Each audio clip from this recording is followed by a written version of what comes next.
Introducing the B1 Rolodex, the easiest way to search for and support FBA and B1 businesses.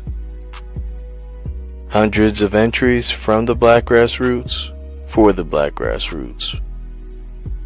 Free to use, free to download, constantly updated. Trouble navigating the document? Try using the map version. Notice a business missing? Use this simple Google form to submit an FBA or B1 business. Also submit anti-Black businesses, which are now being collected in that last tab. Find resources, contact numbers, and much more using the second tab. All the info you need to start practicing group economics today. Go to blacktruthunited.com. That's blacktruthunited.com.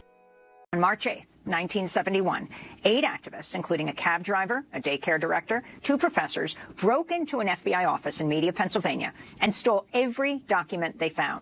They wanted to document how FBI Director J. Edgar Hoover was spying on citizens and actively suppressing dissent. The break-in occurred as much of the nation was fixated on a boxing match between Muhammad Ali and Joe Frazier, which was billed as the fight of the century. The identity of the burglars would remain a mystery for over 40 years. Soon after stealing the documents, the activists, calling themselves the Citizens Commission to Investigate the FBI, began leaking shocking details about FBI abuses to the media. The documents exposed COINTELPRO, the FBI's secret counterintelligence program, a global, clandestine, unconstitutional practice of surveillance, infiltration, and disruption of groups engaged in protest, dissent, and social change. Targets included the Reverend Dr. Martin Luther King, the Black Panthers, the American Indian Movement, the Young Lords, anti-war groups, Black booksellers, and other groups.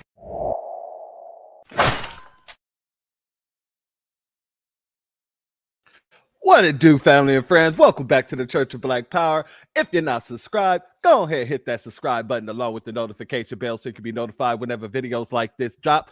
Please make sure you're hitting that like and share button so we can beat up the algorithm. Make sure we get this message out to the ears that need to hear. And if you have not done so yet, please click that link in the description. Go to change.org and put your signature on the petition for reparations. And with that being said, family, welcome back to another one. We got to talk about this situation. I've had this situation already in the chamber, this bullet here in the chamber for a minute, and I've been wanting to talk about it, and I've been collecting different video clips and things like that for it. And then the Charlie Kirk situation happened and threw off basically the timeline of when I wanted to do this. But we're going to talk about this now. And as I stated before, I don't want to fall into a loop of Charlie Kirk. However, there is something in this address here that we're going to touch on about the Charlie Kirk situation. And then that will be the last time that I'll be talking about Charlie Kirk for a while, hopefully. Because on Wednesday, we're going to actually go into the interview with the Breakfast Schlubs and, the other SA asshole. So let's get it started.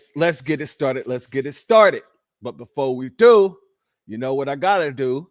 First and foremost, B1 salute and shalom to our sister Hurricane Nisi in the building, as well as Aquarius Minded, as well as U.S. Army Brat, as well as Eddie Foster, Felicia Haywood, John Son, Quasi Black Star, Still Kevin Trees, Iron Will, HVAC-R, Bakabuck, or Bakabook. If I mispronounce that, hold that to my head and not my heart. Nitro 215, Marvin C, Rashad Wallace, our brother Ayo, our brother. Okay, all right. Okay, gotcha. All right, and that's everybody. And for all those who are not in the chat, much love and salute to you. Oh, last entry, my brother DS1, DSA1. Much love to you, family. And for everybody who's not in the chat, shalom and salute to you. And for everybody who's going to catch this on the playback, shalom and salute to you. Before we start, family, I have to play the disclaimer because I did not play it with the start clip like I usually do. Warning. Copyright disclaimer under Section 107 of the Copyright Act 1976, allowance is made for fair use for purposes such as criticism, comment, news reporting, teaching, scholarship, and research. Fair use is a use permitted by copyright statute that might otherwise be infringing. Nonprofit, educational, or personal use tips the balance in favor of fair use. Now, before we start, family, I just got to say this. I find it highly interesting that we have two tethers going at each other's necks in order to fight for their place at the supremacist table. Because whether people understand it or not, that's exactly what's happening here. We have Nick Fuentes, somebody who came to America at 2 years old and stems from Colombia. And then you have Candace Owens, someone who I don't even know when she got here, but she's Caribbean, and she's admitted to not wanting to speak on Caribbean issues, not to speak against people like Nicki Minaj and all this other stuff. So she's already shown that she's biased. She only speaks when she's talking bad and speaking nonsensical bull stuff, rhetoric against us. So I find it highly hilarious that these two are going neck to neck right now. Oh, neck to neck. Is it too soon? Didn't mean to say that. Okay. I find it highly hilarious that these two are butting heads at this point in time. And not just at this point in time. This was actually happening since June, and maybe even before that. And so I wanted to know what really started it all, because the last thing, and I don't, admittedly, I don't watch too much of these two's content. I might watch a piece here, a piece there. You know, I might see or watch somebody like, you know, KG doing a breakdown of something that they said in a full clip video. I might watch something that Torian has done on them. You know what I'm saying? Like, but I don't go seeking out their full content.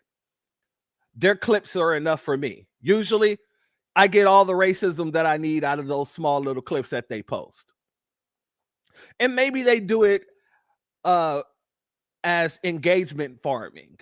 Maybe you'll get so mad that you want to go seek out whatever long form content that they have online. I'm not one of those type of people.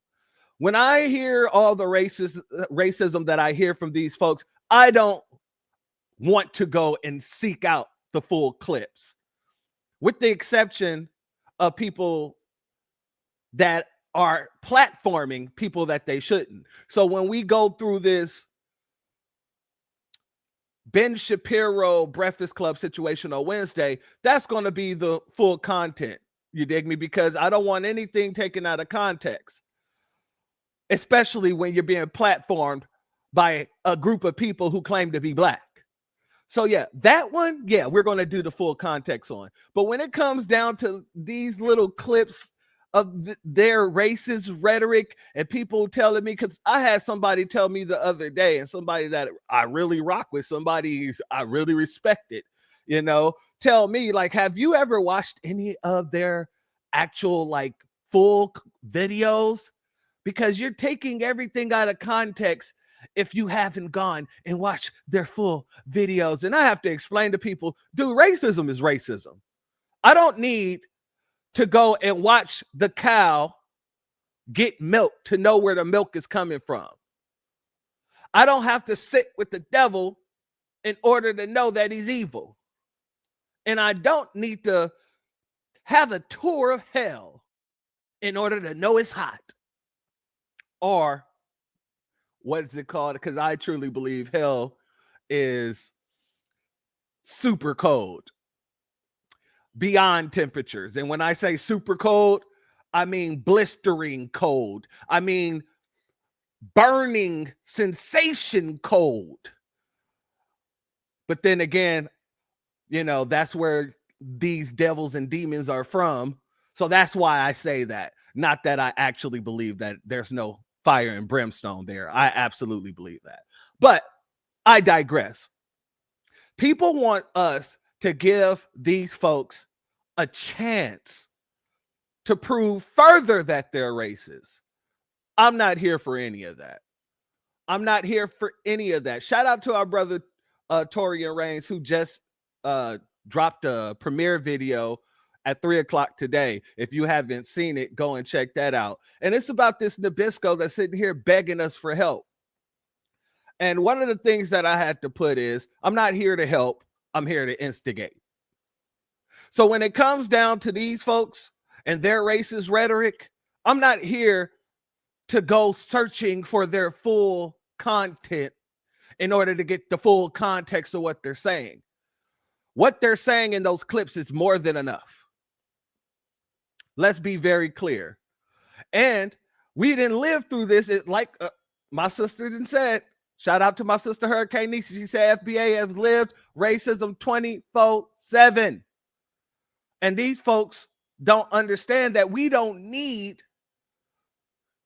to see 3-4 hours of anything in order to determine whether or not these folks are racist. No, we don't. We don't need to watch 3 or 4 hours of their content in order to determine that these people are grifters. No, we don't. We don't need any of it. We already know. Damn, salute to our brother IOL. He said, damn, there was another mass shooting in Minneapolis. See, and I didn't even know that. I just got on about 3:00 and caught Torian's situation, so I didn't even get into that. So thank you for letting me know. I'm going to check into that after this stream. But it just goes back to show when I did my broadcast yesterday, you know, who really needs to be addressed in this situation when they're talking about crime, especially when they're talking about any type of pumings. There was another black man found hung in Mississippi at Delta State University. Damn it. Hold on. Let me put that in my queue real quick. Give me a hot second.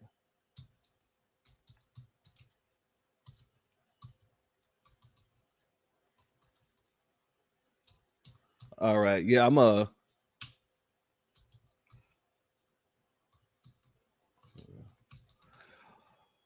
I appreciate that, family. I'm going to look into both of those situations after we done here.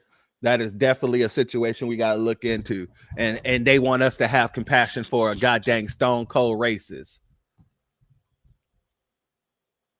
Oh, no worries, my brother. I appreciate it. I truly do. I appreciate it full-heartedly because, like I said, if I ain't getting the information, I'm glad when you guys bring it to me so I can actually do some research on it as well. You know, we all hear things at different times.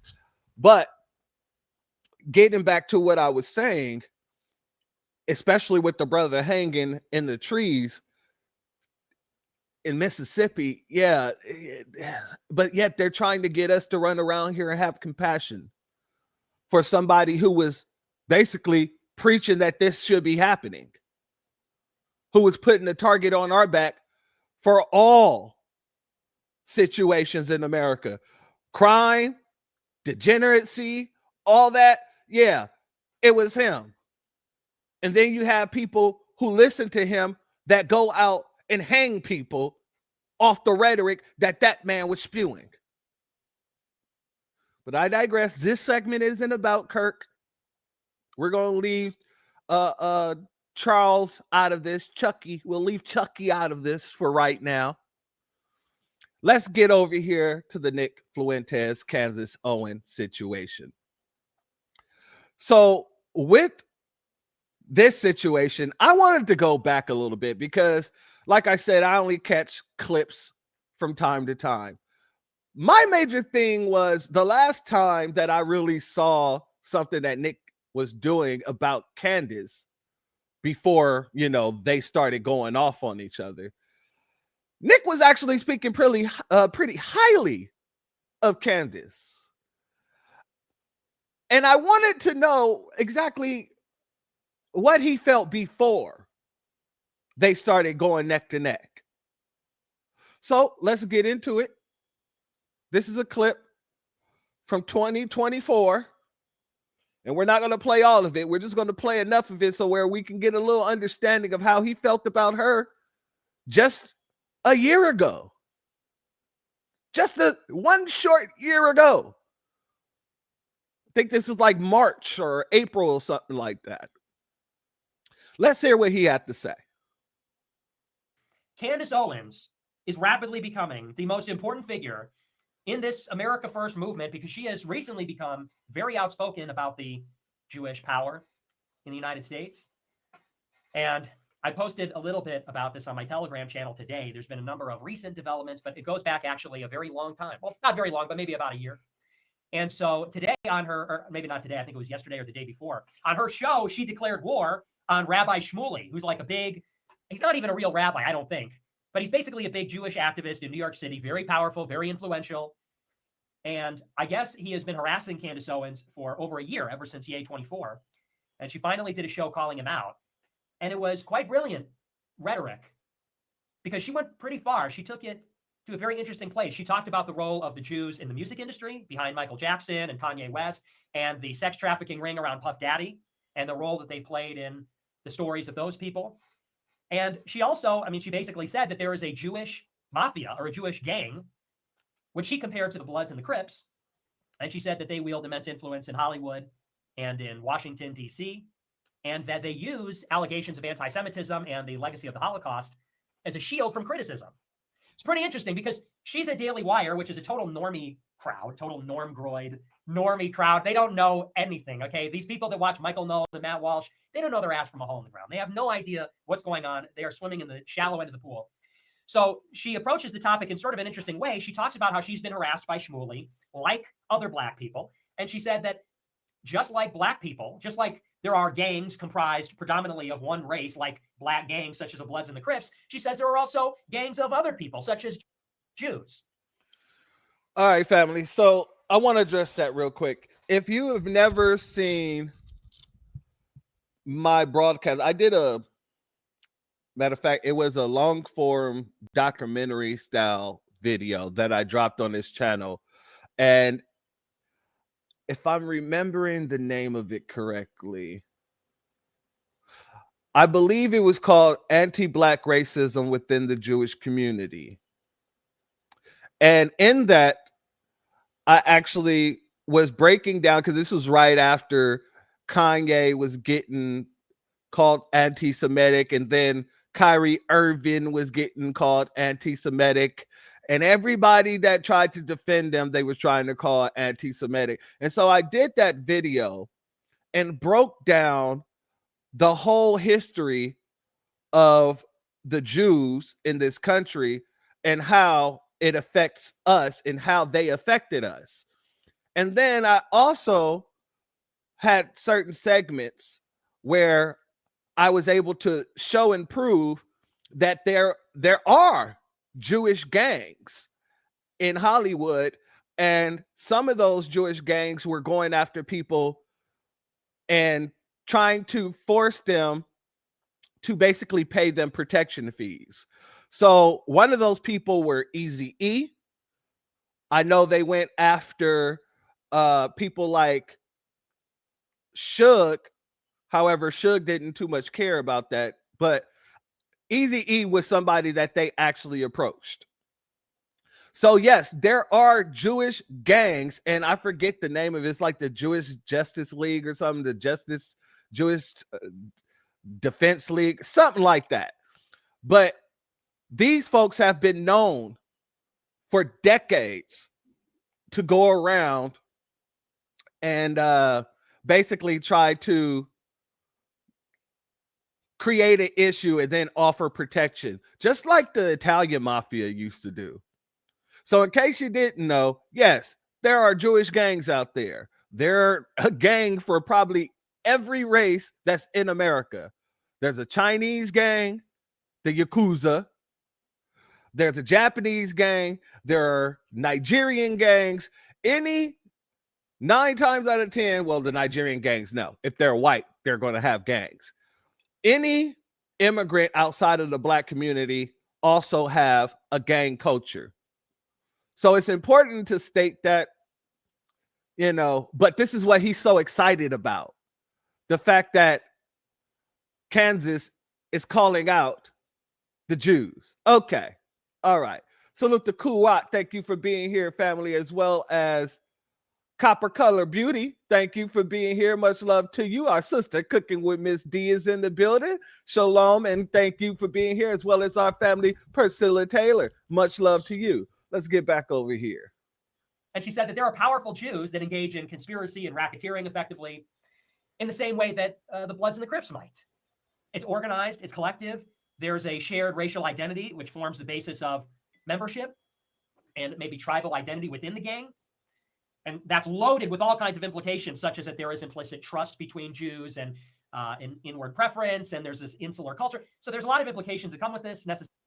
Now, what Candace didn't state, and Shalom is a shout out to our brother Black RU. Now, what Candace didn't state, and what he's not stating, is that no, in no shape or form is the Jewish gangs on the same level as gangs in the Black community, as they say, the Bloods and the Crips, because they're not organized.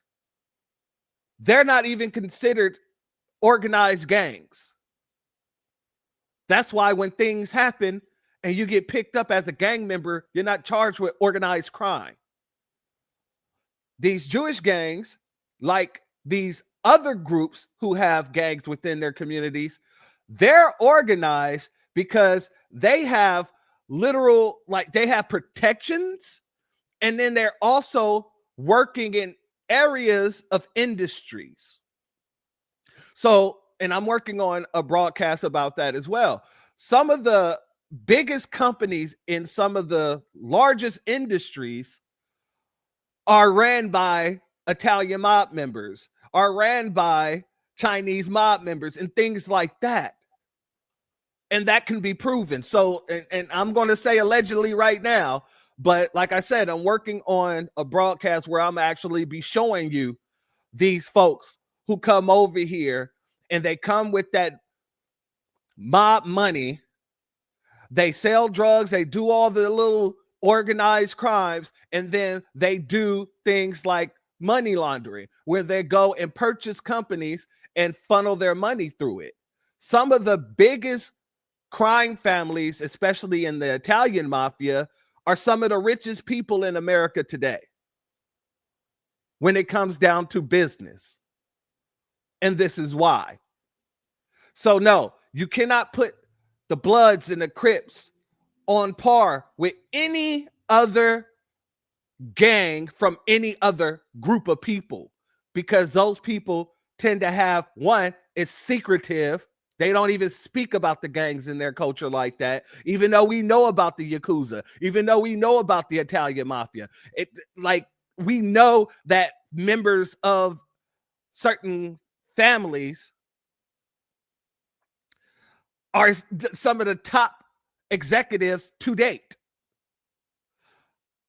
You don't see that with the Bloods and the Crips. Even if they have small businesses in their communities, those businesses are over-policed, just like they're over-policed in the communities.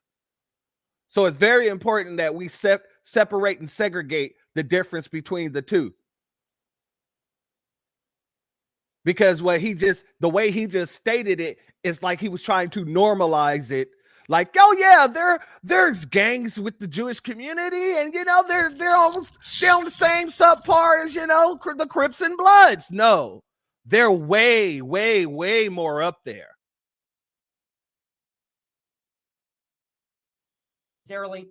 She says, and just like you wouldn't be called a racist for having a problem with gang crime, although some might say that, but she said that conservatives would never say that you can't criticize the criminal activities such as drug trafficking or murder by the Bloods and the Crips. That wouldn't make you racist against all Black people. She said, well, the same is true about Jews. You can talk about organized Jewish crime and organized Jewish malice that's happening clearly in these industries without necessarily hating all Jews and being a so-called anti-Semite.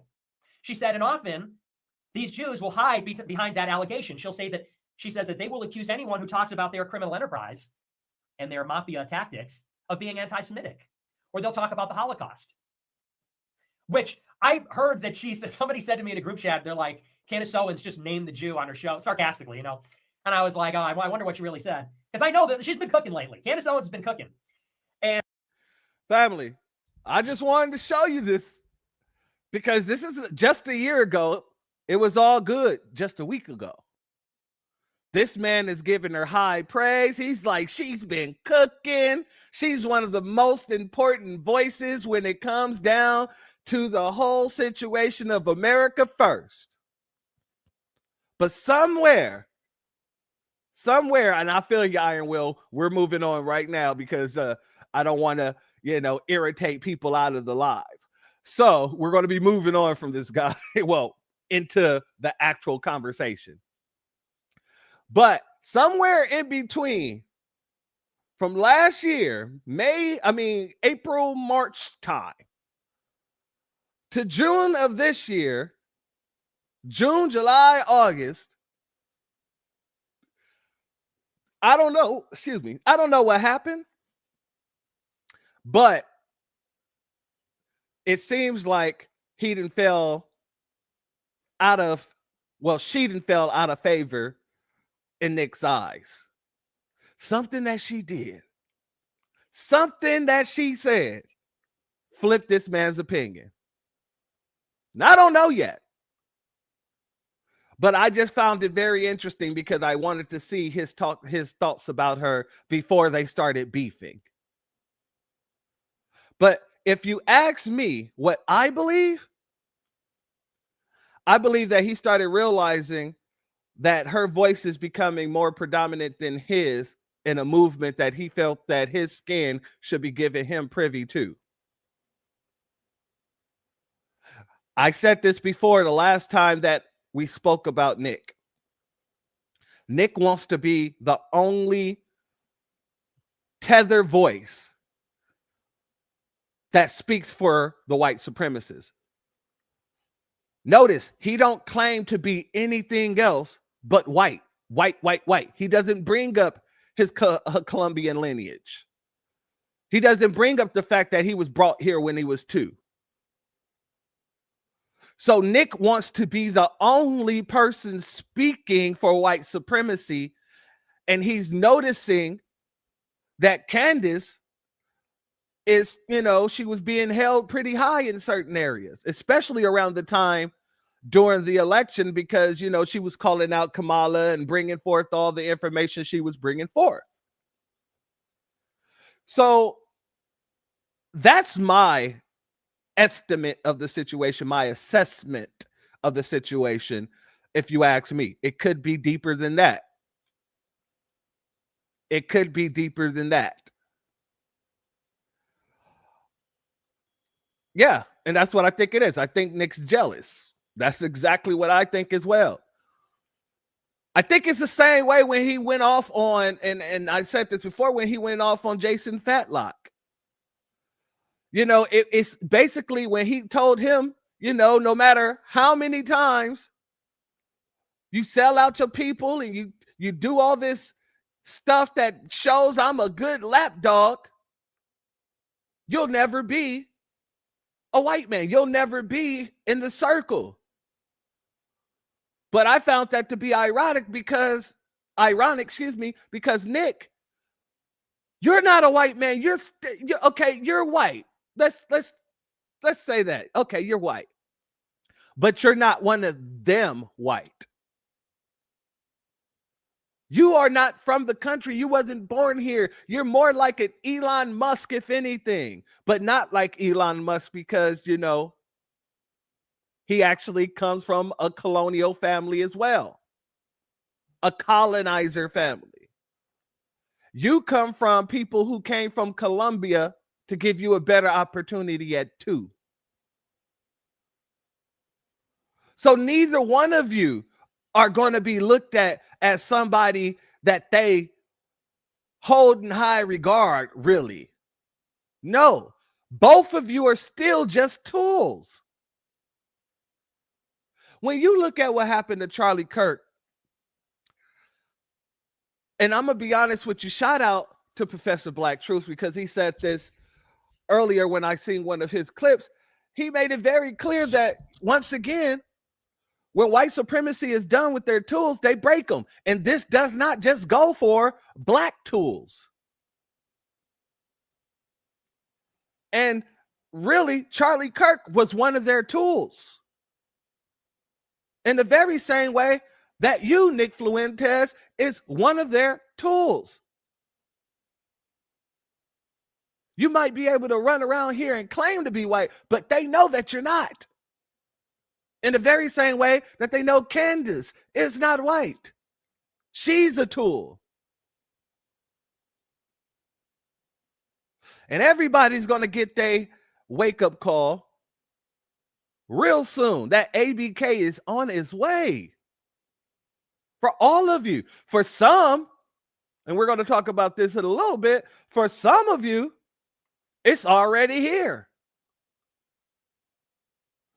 Now let's get into the conversation that Candace and Nick had. I took about 3 different clips, the ones that I found to be best content. Let's put it like that. And we'll talk about it. Let's go here. So I'm trying to understand if you're actually, you think that it's all Black people are like this, or if your world is kind of colored by, this is what's going on in America. This has failed for 1,000 reasons. Welfarism has definitely, I mean, Black people in the 1940s, stand up. My grandfather, I talk about that denigration and the corrosion of culture. That's happening. White, Black, whatever you want to name it, there is this intentional corrosion of culture. So do you think it's literally, well, this is just what a Black person is when they come out? Or do you think that post welfare, LBJ, Great Society, this is what Black Americans have become, and I have a right to respond to that and say that as a white man, I don't want to live there? Well, I think it's more nature than people would like to believe. There's this classic tension of, is it nature, is it nurture, is it cultural, or is it intrinsic, is it racial? And I've always been on the latter side of this among conservatives. Conservatives like to say it's all culture. Black America is the way it is because of hip hop music and the Great Society and that kind of stuff. And I think the uncomfortable reality is a big part of it is intrinsic. One of the big arguments against the abolition of slavery in the 1860s is that when Europeans colonized Africa, they hadn't discovered the wheel. There's no 2-story buildings. There's no writing. There's no written language. Missionaries had to go to Africa in the last century and invent it for the African people because there's no recorded history. They didn't have writing. So Egypt. Family, what? When I say all these people do is run around here spitting lies and false rhetoric, he just proved me correct once again. It's the same thing that Charlie Kirk used to do. Run around here and try to basically put intellect on stupidity. Because that's all it was. He would make something up and try to make it sound very intellectual, knowing it was a damn lie. Knowing that anybody can debunk him, all they have to do is just do a quick, simple Google search to debunk everything these folks are saying. Salute to Tanika Mitchell. Thank you for being here. I just joined the live. It might be bigger than jealousy. Nick promotes black pill ideology, and his ultimate goal is to start a race war. So he will continue to throw us under the bus to accelerate. No, I'm going to be honest with you. That's what all of their situations is. The same thing with Charlie Kirk. They both wanted to produce some sort of race war. Don't get it confused. Not saying that you are. I'm just saying that in general. Please don't be confused about that. Both, and not just them. Everybody at Turning Point USA, whether black or white, is moving with the same goal intended, whether they know it or not. Salute to our brother Reparations Nation. Much love to you. Thank you for being here, family, as always. Salute to our brother Ian Will. Once again, he said that's what they're counting on. A generation who will just run with what people say without doing any research. And nobody in the Magite movement or in this movement that I guess Nick has himself. What is it called? The Groypers. The Groyper Wars. The Groypers. Nobody in his movement does any research either. Yeah, Groyper. Thank you. I'm sitting there trying to get it out, and it's just so damn funny I can't get it out. Salute to our sister, Queen Yasmin. Thank you for being here, as well as Snatch Adams in the building. Much love to you both. Thank you for being here. So I'm gonna let him continue, and then I'm gonna debunk him. Just not in Africa. Well, Egypt is a different race. The Egyptians were not black. Okay, but you said when they went to Africa, so I just want to. The interior of Africa in the late 19th century. Scrambled Okay, for so Africa. we're now knocking Egypt out of Africa. Well, Egypt is part of northern Africa, Right, but sub-Saharan it's Africa. Africa. You said Africa, so I'm being. But it's not, I'm not trying to get a gotcha. I'm just responding. You're saying Okay, sure, Africa. yeah. It's in Africa. It's Egypt. It's kind of ridiculous that there was no written language. So Well, I'm just trying to get you to Sure, you know, Egyptians are not if Africans. I'm not pushing back, the internet will. So yeah. Egyptians are not racial Africans. When I say African, I'm saying sub-Saharan Africans. Sub-Saharan. Okay. All right, let me address that.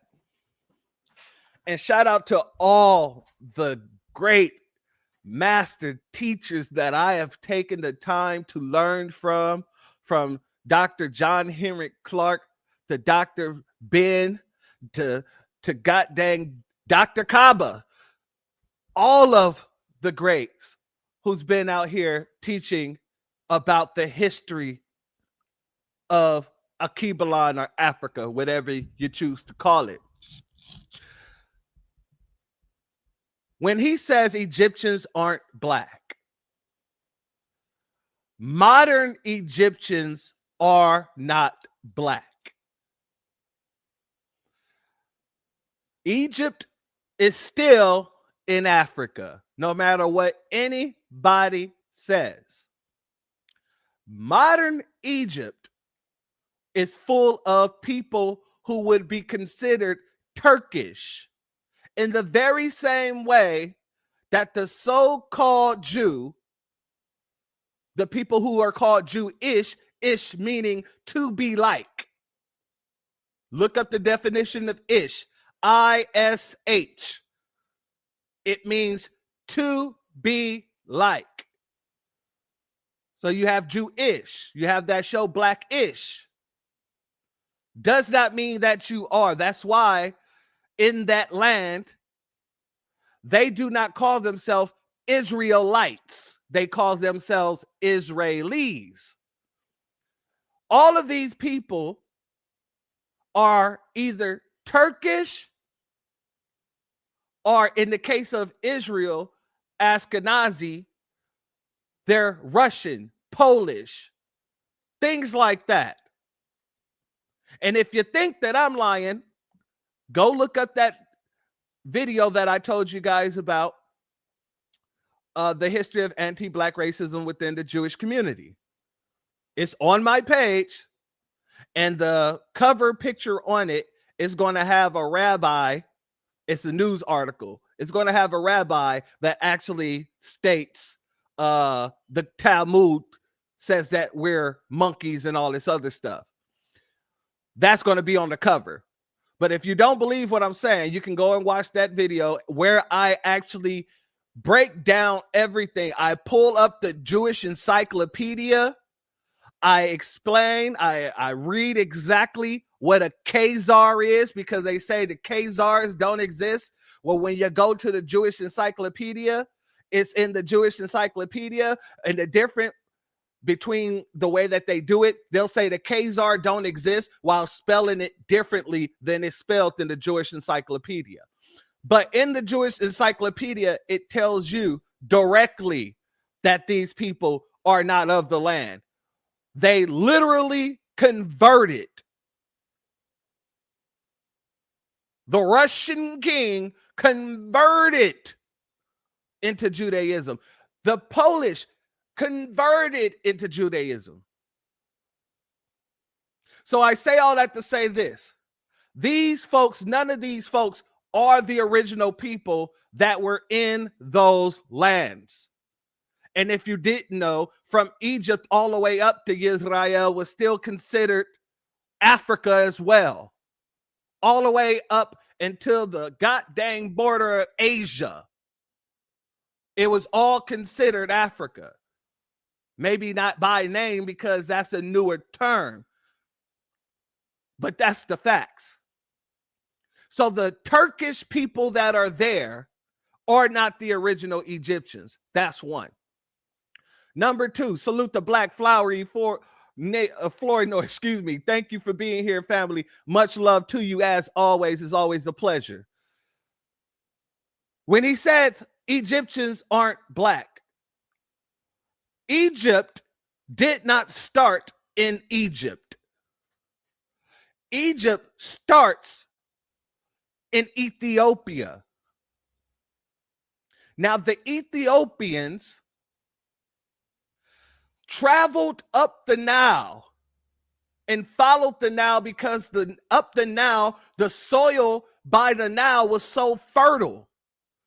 And so you can grow food and create your agriculture by following the Nile. And that's what they did.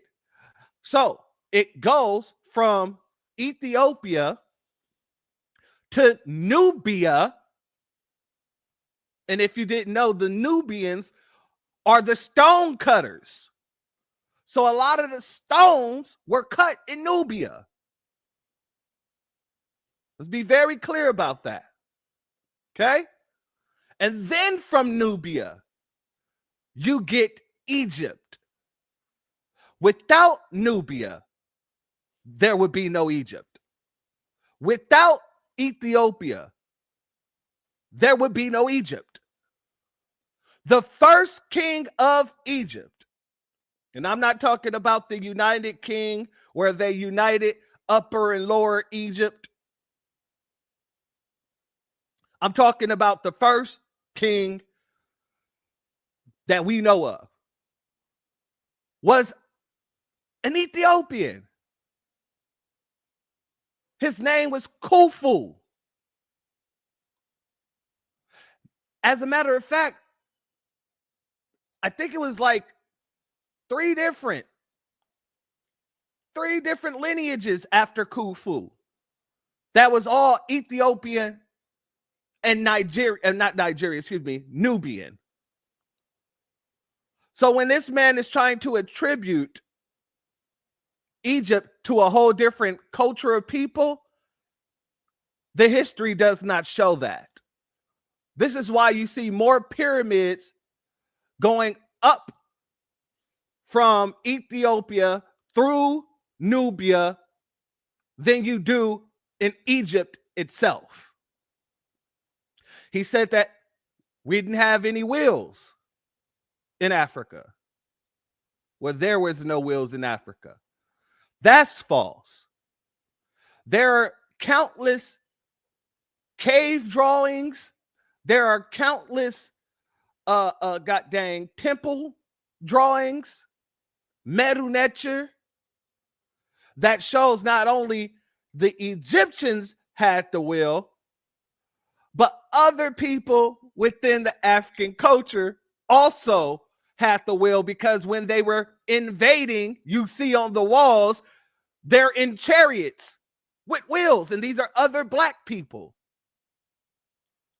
See, the Egyptians was very meticulous when it came to showing the different people who tried invading and the different people that they accepted into the land.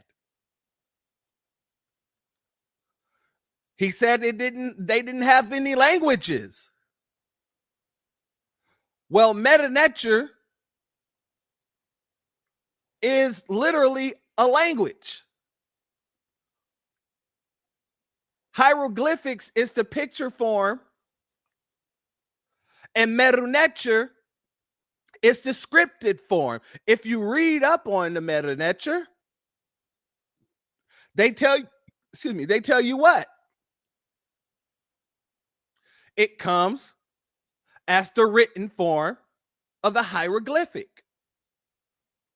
But really, Medu Neter is, regardless, because hieroglyphic is a Greek word that they put on it. It's just called Medu Neter.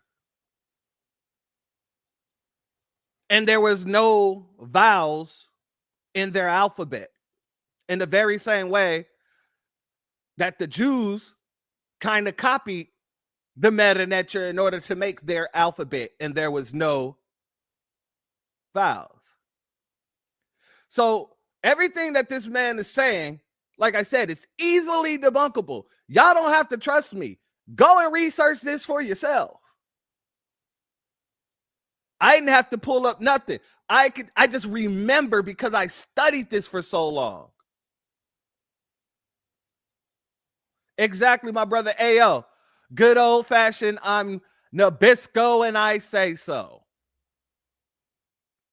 But it ain't going to work here because people are actually educated here. And I got to give Candace a little bit of, I got to give her a little love, I guess you could say. She did push back on it. I'll give her that. Black people that, because it is a different race. In sub-Saharan Africa, and Europeans did not penetrate that until late 19th century. They didn't have any of this. To the extent that you have infrastructure in Africa, it's from the Muslims in the Sahel, in the Maghreb, in northern Africa, where the Arabs colonized. And then you had, Carthage and Egypt, you had ancient civilizations. But sub-Saharan Africa, they didn't have that. You take these people out of that land and put them here, and they're enslaved people. You let them free in a modern, liberal republic, they're not going to succeed. It's not going to go well for them. And that was one of the arguments against abolition. Family, first and foremost, these people knew that we was indigenous to this land. So even if that is true, that was an argument of theirs, it would be a frivolous argument because we're not talking about people who were brought over here from Africa. You have very little people, and we've shown it here on this broadcast several times, 388,000 or whatnot, people brought to mainland North America. That means there was already millions of people here because there was hundreds upon hundreds of indigenous tribes here, not counting the Siberian, Putin's Mexicans. But of course, Nick wouldn't even know that because Nick, he's not American. Nick is literally a Colombian. So you wouldn't know this, Nick. So this is why I think that talking point is full of shit too. If you take some Africans and put them in a free liberal society, that they're not going to do too well. Are you sick in the head? He has to be because, the truth of the matter is they saw all the things that we were doing while we were enslaved. All the creations we were making, inventing. You don't think that they knew? Because there were free blacks as well, thriving.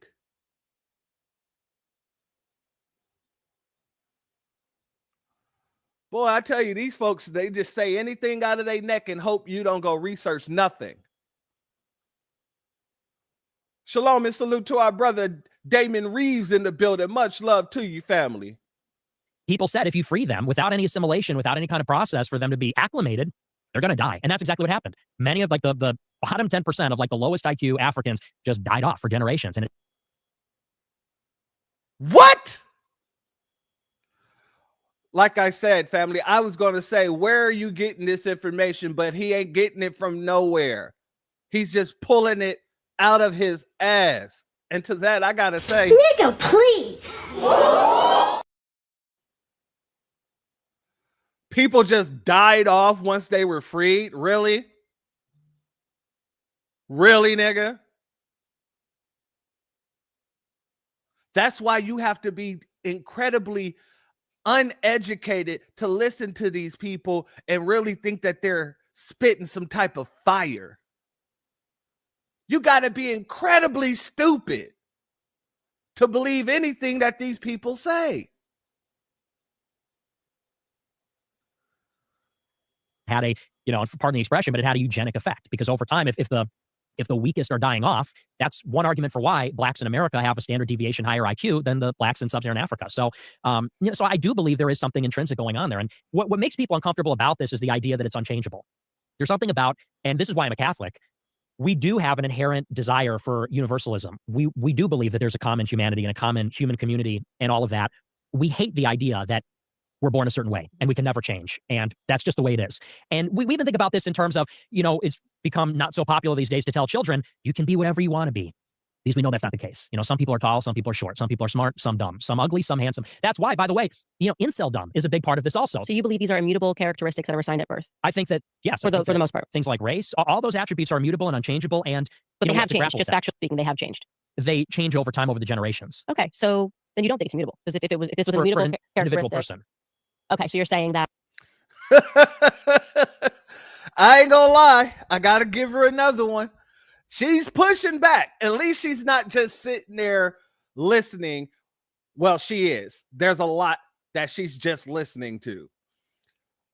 But I'm glad that she is at least giving a little pushback, because she's making him look like a fool, and he knows it.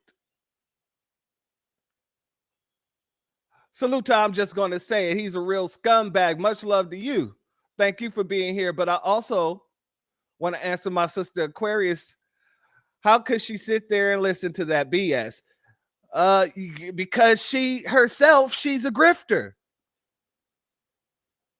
And you know she ain't going to push back on too much of it outside of the small little things that she knows going to get a lot of pushback, because of the fact these are some of the same talking points that she likes to use. Let's be very clear on that. Salute to Felicia. She says the Catholics have a lot of evil stuff is going on in the churches. Talk about that. Yeah, Nick. All them little boys and girls. Yeah, Nick. Because she's a coon and she's a grifter. Absolutely. What the hell is a shine ball?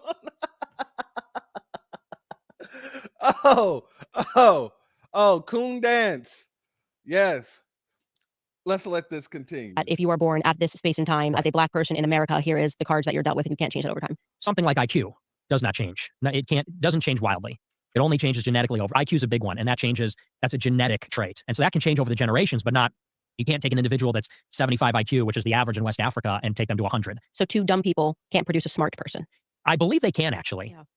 But so does that kind of debunk your? No, because it's rare that happens, but IQ is a heritable trait. So it's unlikely that happens. Notice what this dude just said and how she just made him stupid once again. This dude is literally allowing this woman to showcase how stupid he really is. He's contradicting himself in every single point that he's making. And a lot of the times, all she's doing is repeating this man's talking points back to him. And this man is disagreeing with his own talking points. So two stupid people can't make a smart person. I believe that they can. He probably feels that way because he thinks that his parents are stupid and he thinks that he's smart. But everything is inherent. Everything is inherent. Oh, Jesus. Okay, so that's one piece there. I want to get to another piece here. Let's go here. If you are, do you attend the Mass? I do. Like you go every Sunday? I do, yeah. Okay, so you're like a committed Catholic, and obviously, like, you know, the perspectives on family. I mean, I personally, and this would be me lecturing, but I just feel like you really have no idea who you are until you start a family. And whether that means just marriage, some people who are struggling to have children, okay, fine. But there's such a growth that happens because of that I think it informs your beliefs in so many ways. And I think that was a huge turning point for me. Like, I wonder if I had been pressed with everything that happened last year, if I didn't have like the unshaken faith in my family, what would I have done? And sometimes when I see the things that you say, I do think, okay, he doesn't take into account family. It's just Nick. Nick is in his own world, which can be, I think, a quite selfish perspective, which is fine. That's what you're saying. You like being selfish is another way to say what you just said. I like being selfish and I don't want to give of myself to somebody else. But well, I also think there's something selfless involved, which is to say, I could go and start a family and drag them into a world of mine, which is. Hold on, family. I think we're going to need to play that in its entirety. That can't just be the 1 minute clip. I want to play the full clip that I have of that.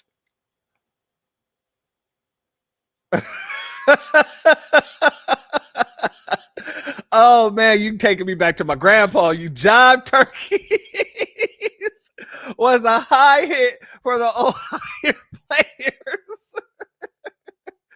Yeah, buddy. I used to get called a jive turkey all the damn time. I am not gonna lie. Y'all it is. All right, let's go here, family. Let's give Nick the full grasp. I want to hear all that brought it out, because Candace really triggers this man. She really triggers him here, and she's going to trigger him a bit later, but we're going to concentrate on this part as of right now. Let's continue. A question that I would ask you then is, what is your dating life? I don't have a dating life. So you don't date? No. Do you have a perspective about who you want to marry? Do you intend to get married? I do intend to get married and have kids. Family, the man said he don't have a dating life. He sits in his basement or wherever the hell his office is, and he speaks negatively about people all day long. Black people, to be more specific. Don't that sound like an incel to you? He was just speaking about the incel culture, all this other stuff, but the man just said he don't date. Sounds like an incel to me. My sister Aquarius said, I smell moistness on him. Oh yeah, David? You think so? He's a part of that LGBTQ? A, B, C, D, E, F, G? 1, 2, 3? Incel, definitely. I that's what I get from it. I'm glad that, god dang it, yes, a zesty incel. Yeah. And that's probably why, and I'm going to show you a clip in a minute. Oh, he gets real sassy. He gets real sassy when he starts talking about Candace after this situation. And I want to make sure you guys see that, because that is hilarious. But let's get through this first. Where are you at on that? I'm trying to get prepared for that mentally. What does that mean? You're 26 years old. I like my life. I like being single. I like being a guy. I like what I like. I like reading books. I like doing my show. I'm a pretty antisocial person. And it's a big adjustment for a man to go from having a life where you can do whatever you want, go wherever you want, unaccountable, everything like that, to then you have to be roommates with women and children. It's a totally different lifestyle. And for someone like myself, I'm a pretty eccentric and, kind of out there person. I don't have a regular sleep schedule. I'm awake all night. I'm asleep all day. And my sleep schedule's moving around all the time. I like to go out on drives all the time. The idea of my wife sending me out the door, okay, be home by 10, call me and tell me where you're going. Or, I go on a trip. I got to get the car seats and buy all the plane tickets and stuff like that. It's kind of cramping my style. So I'm trying to get over that, I guess. But that's maturing. Yeah, I think you should probably mature on that point. I mean, what? Yeah, I know. You got to tell me. I know. I want to go for drives. That would be something. I mean, if you are, do you attend the mass? I do. Do you go every Sunday? I do. Yeah. Okay, so you're like, okay. All right, before we get into there, I want y'all to know that Candace does gaslight this dude a lot, not just a little bit, a lot during this interview that I saw in just these small portions of these interviews. Maybe she thought that she was being playful, having a little back and forth banter for the, content and all this other stuff. But Nick didn't take it that way at all. Nick did not take it that way at all. Salute the Dark Titan. Thank you for being here, family. Nikki is a tutti frutti incel white supremacist. Absolutely, family. Absolutely. As well as salute and shalom to Leon Atkins in the building. Much love to you, family. Oh, also our sister Gloria Reed. Much love to you as well, family. Let's watch her gaslight a little bit more, because you're about to see this dude really just get triggered.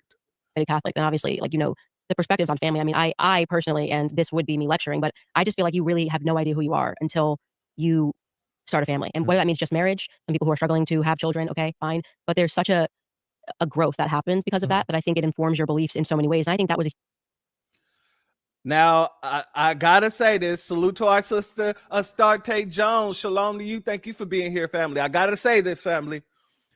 That's one thing that Candace has said, out of all the things that she has said, that I am inclined to agree with. I truly, truly agree that after you have a family or have a child, you tend to start to learn who you really are or who you're becoming, right? Because it's one thing to be single, and I'm not saying that you don't know who you are if you're single and all this other stuff. No, what I'm saying is you start to evolve once you have a family, once you have children, and I have a son, so I'm speaking from a father's perspective, and then I'm looking to get married at some point in my life. So, you know, I know that's going to also elevate me because I've never been married before. And so I'm going to have to learn new parts about myself as a married man rather than a single man. So, yes, I have to agree with her there. You do start to grow. You start to learn who you are, or at least evolve from what you were. And then you got to learn that new person as well. Oh, I'm really this new person. I'm not the same person that I was before. Salute to Damon. He said, shit, you better evolve after having a child. Absolutely. You can't be the child that you want to be anymore. Everybody like to hold on to their childhood. Let's be honest. You know, as long as they can, people want to hold on to their childhood. So, you know, once you have children, you have to grow up quickly. And you have to be able to take accountability for some of the things that you do, if not all the things that you do. You have to be able to now help raise that child up to be somebody who don't go through some of the situations that you went through.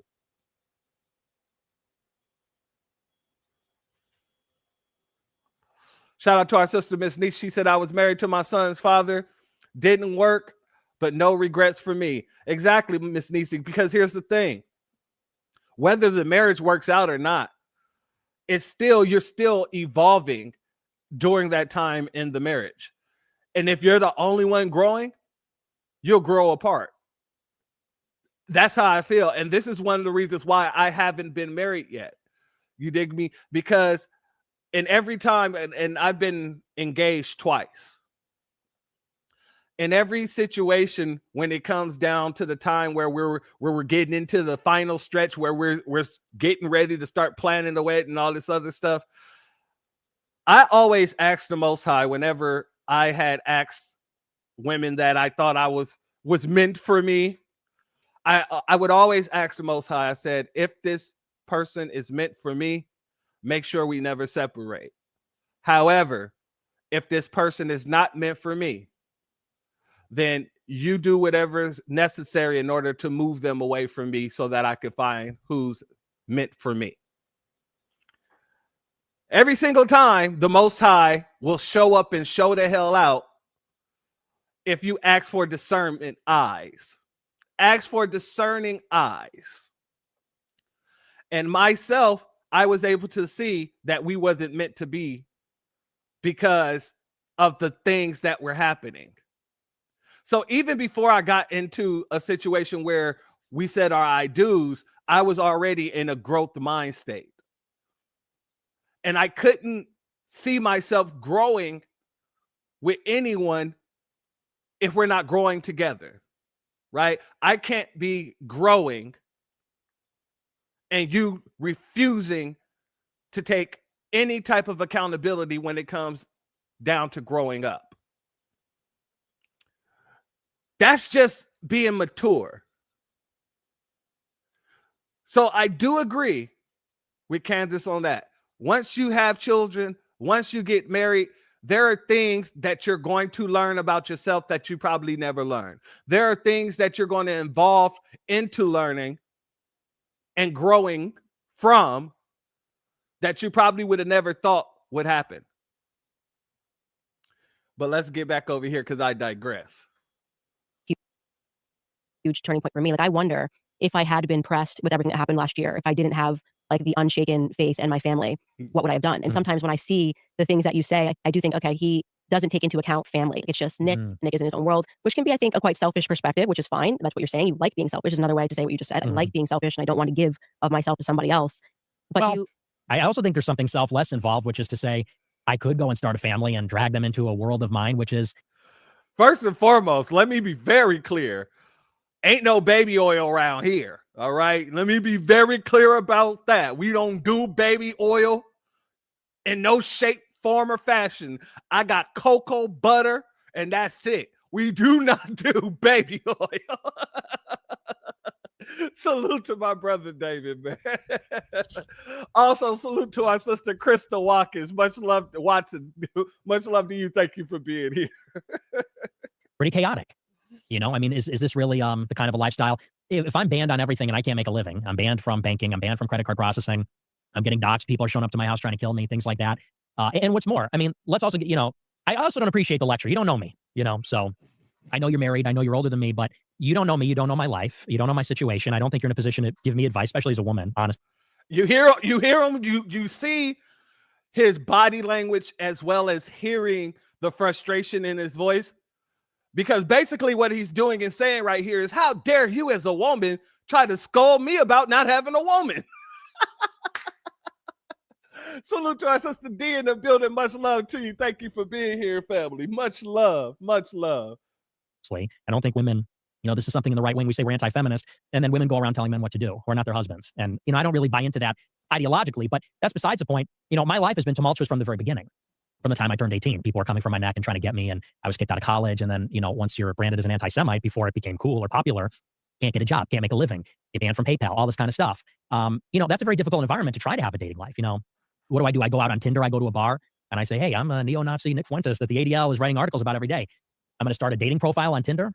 People are going to screenshot that, mess with me in all kinds of ways. It's a very difficult predicament, actually, for me, because I took on basically a huge sacrifice at the beginning. And I don't know that you really appreciate that enough. I think that you're somebody who, you know, you had a career in politics for as long as I was fighting a battle. You were at Daily Wire with a contract. You're at Turning Point. You're making good money. You're doing book deals. You're part of this thing that I'm criticizing and paying a very heavy price for at a time when no one's saying those things, when it's very unpopular. And it's not to say that I'm a victim, you know, because I did it willingly and I love it and I would do it again. But it is to say that, you know, you and I have lived very different lives. And, you know, it's easy, I think, for you to say you had your husband, have your kids, you got your ducks in a row, made quite a bit of money, then you discovered the truth, and then you went out on a limb. And it's not to say you didn't make sacrifices and it wasn't a risk, and it paid off. You're doing great now, and I congratulate you. But with me, there was no calculation. I mean, I almost want to say I was 17. What's your excuse? I was. Damn!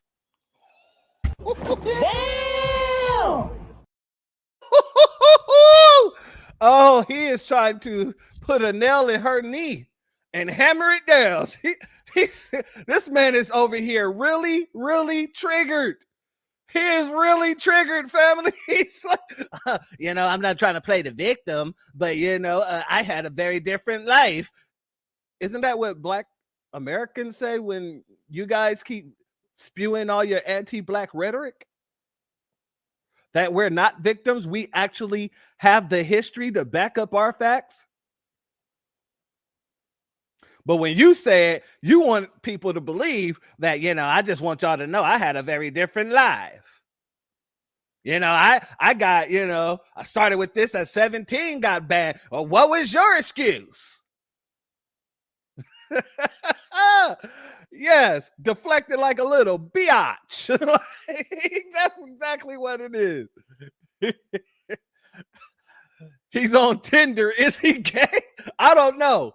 I'm pretty sure because if there's rumors about him going around, and salute to our brother Iron Will for bringing that to my attention. If there's rumors about him circulating that he's in a gay porn or something like that,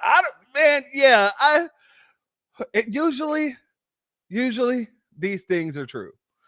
I'm not saying that it is. I'm just saying usually when some of the information like that comes out, you end up finding out that that's pretty much the case a little bit later. Y'all saw what happened with goddamn Tyler Perry. All of a sudden, you got this actor coming out talking about he touched my bussy. He told me to give me the bunani. Oh, let's continue. Black, are you saying yes? He's in the alphabet club. That's what I'm saying. I don't want to speculate, but you know, sounds like it sounds like 17, and I woke up and I went balls to the wall, bucket of ice cold water, as you say. I made a lot of enemies, and maybe that wasn't wise.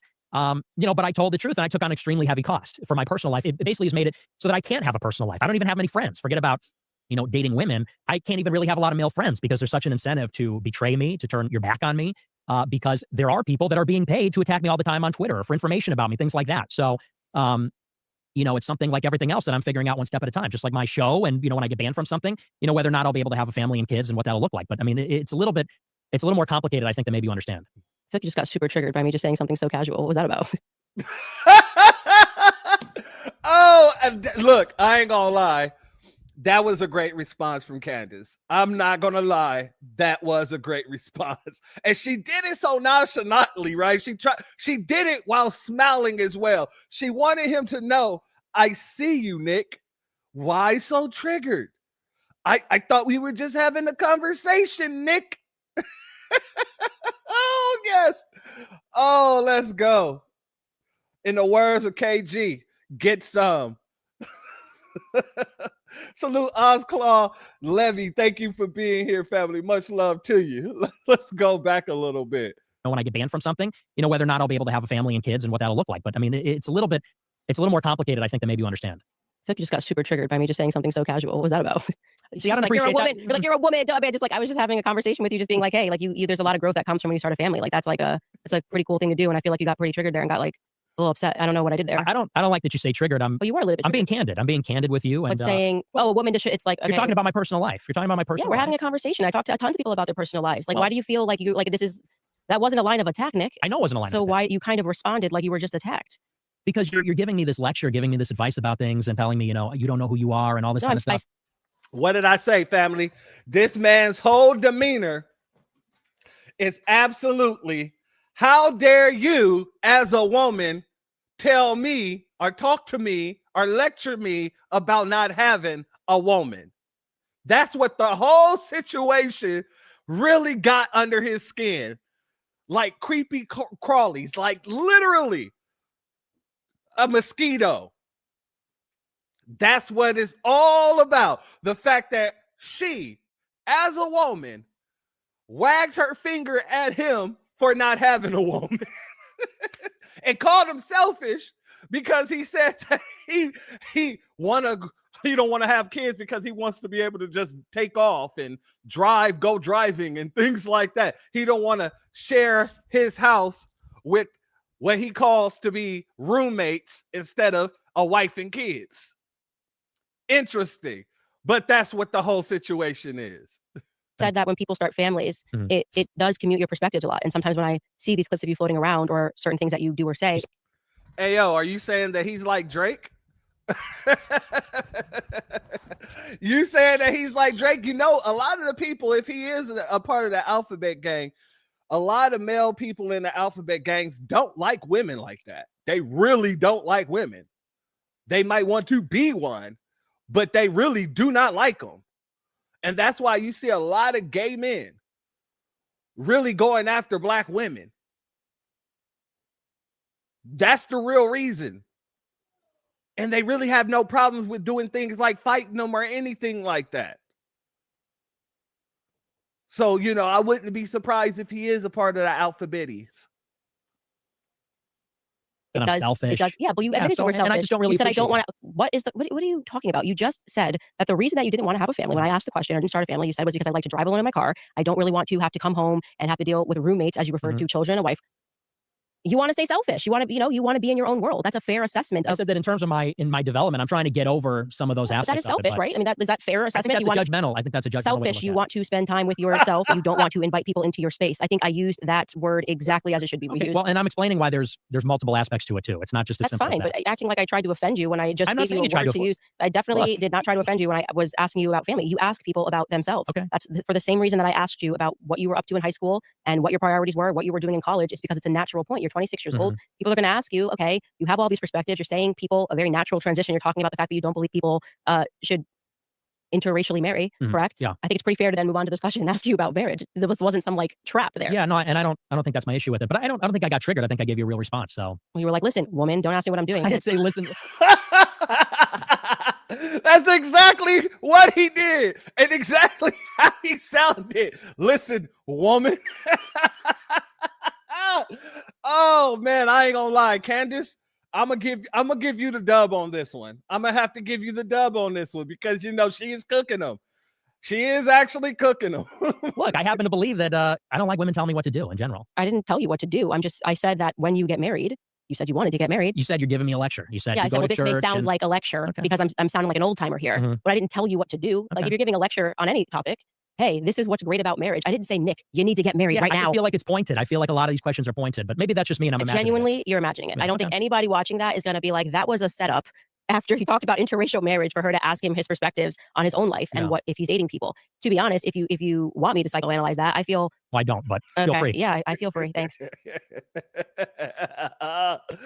Oh, Miss Niecy. She said both of their voices make my ass clench up. That reminds me of what my grandma used to say. Boy, you're irritating. Get up out of here. You make my ass itch.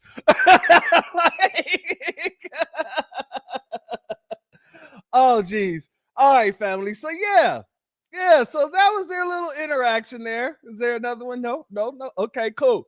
Because I want to show you his response to after leaving.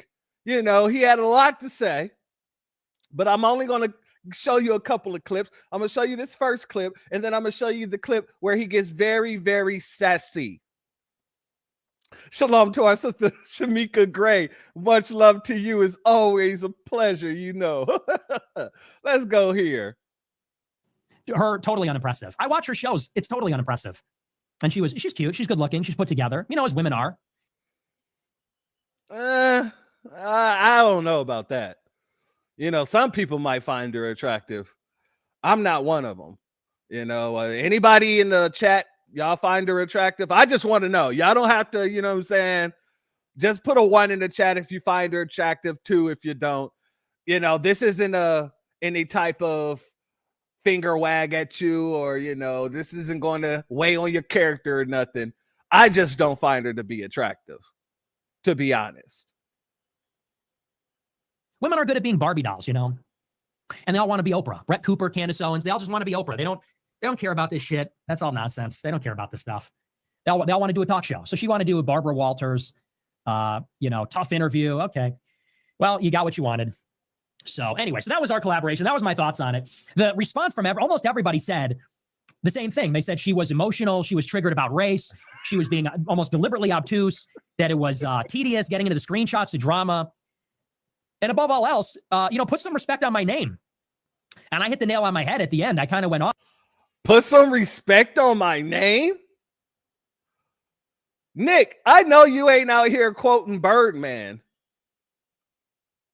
I know with all the nonsense that you talk about black people, you ain't out here quoting Birdman.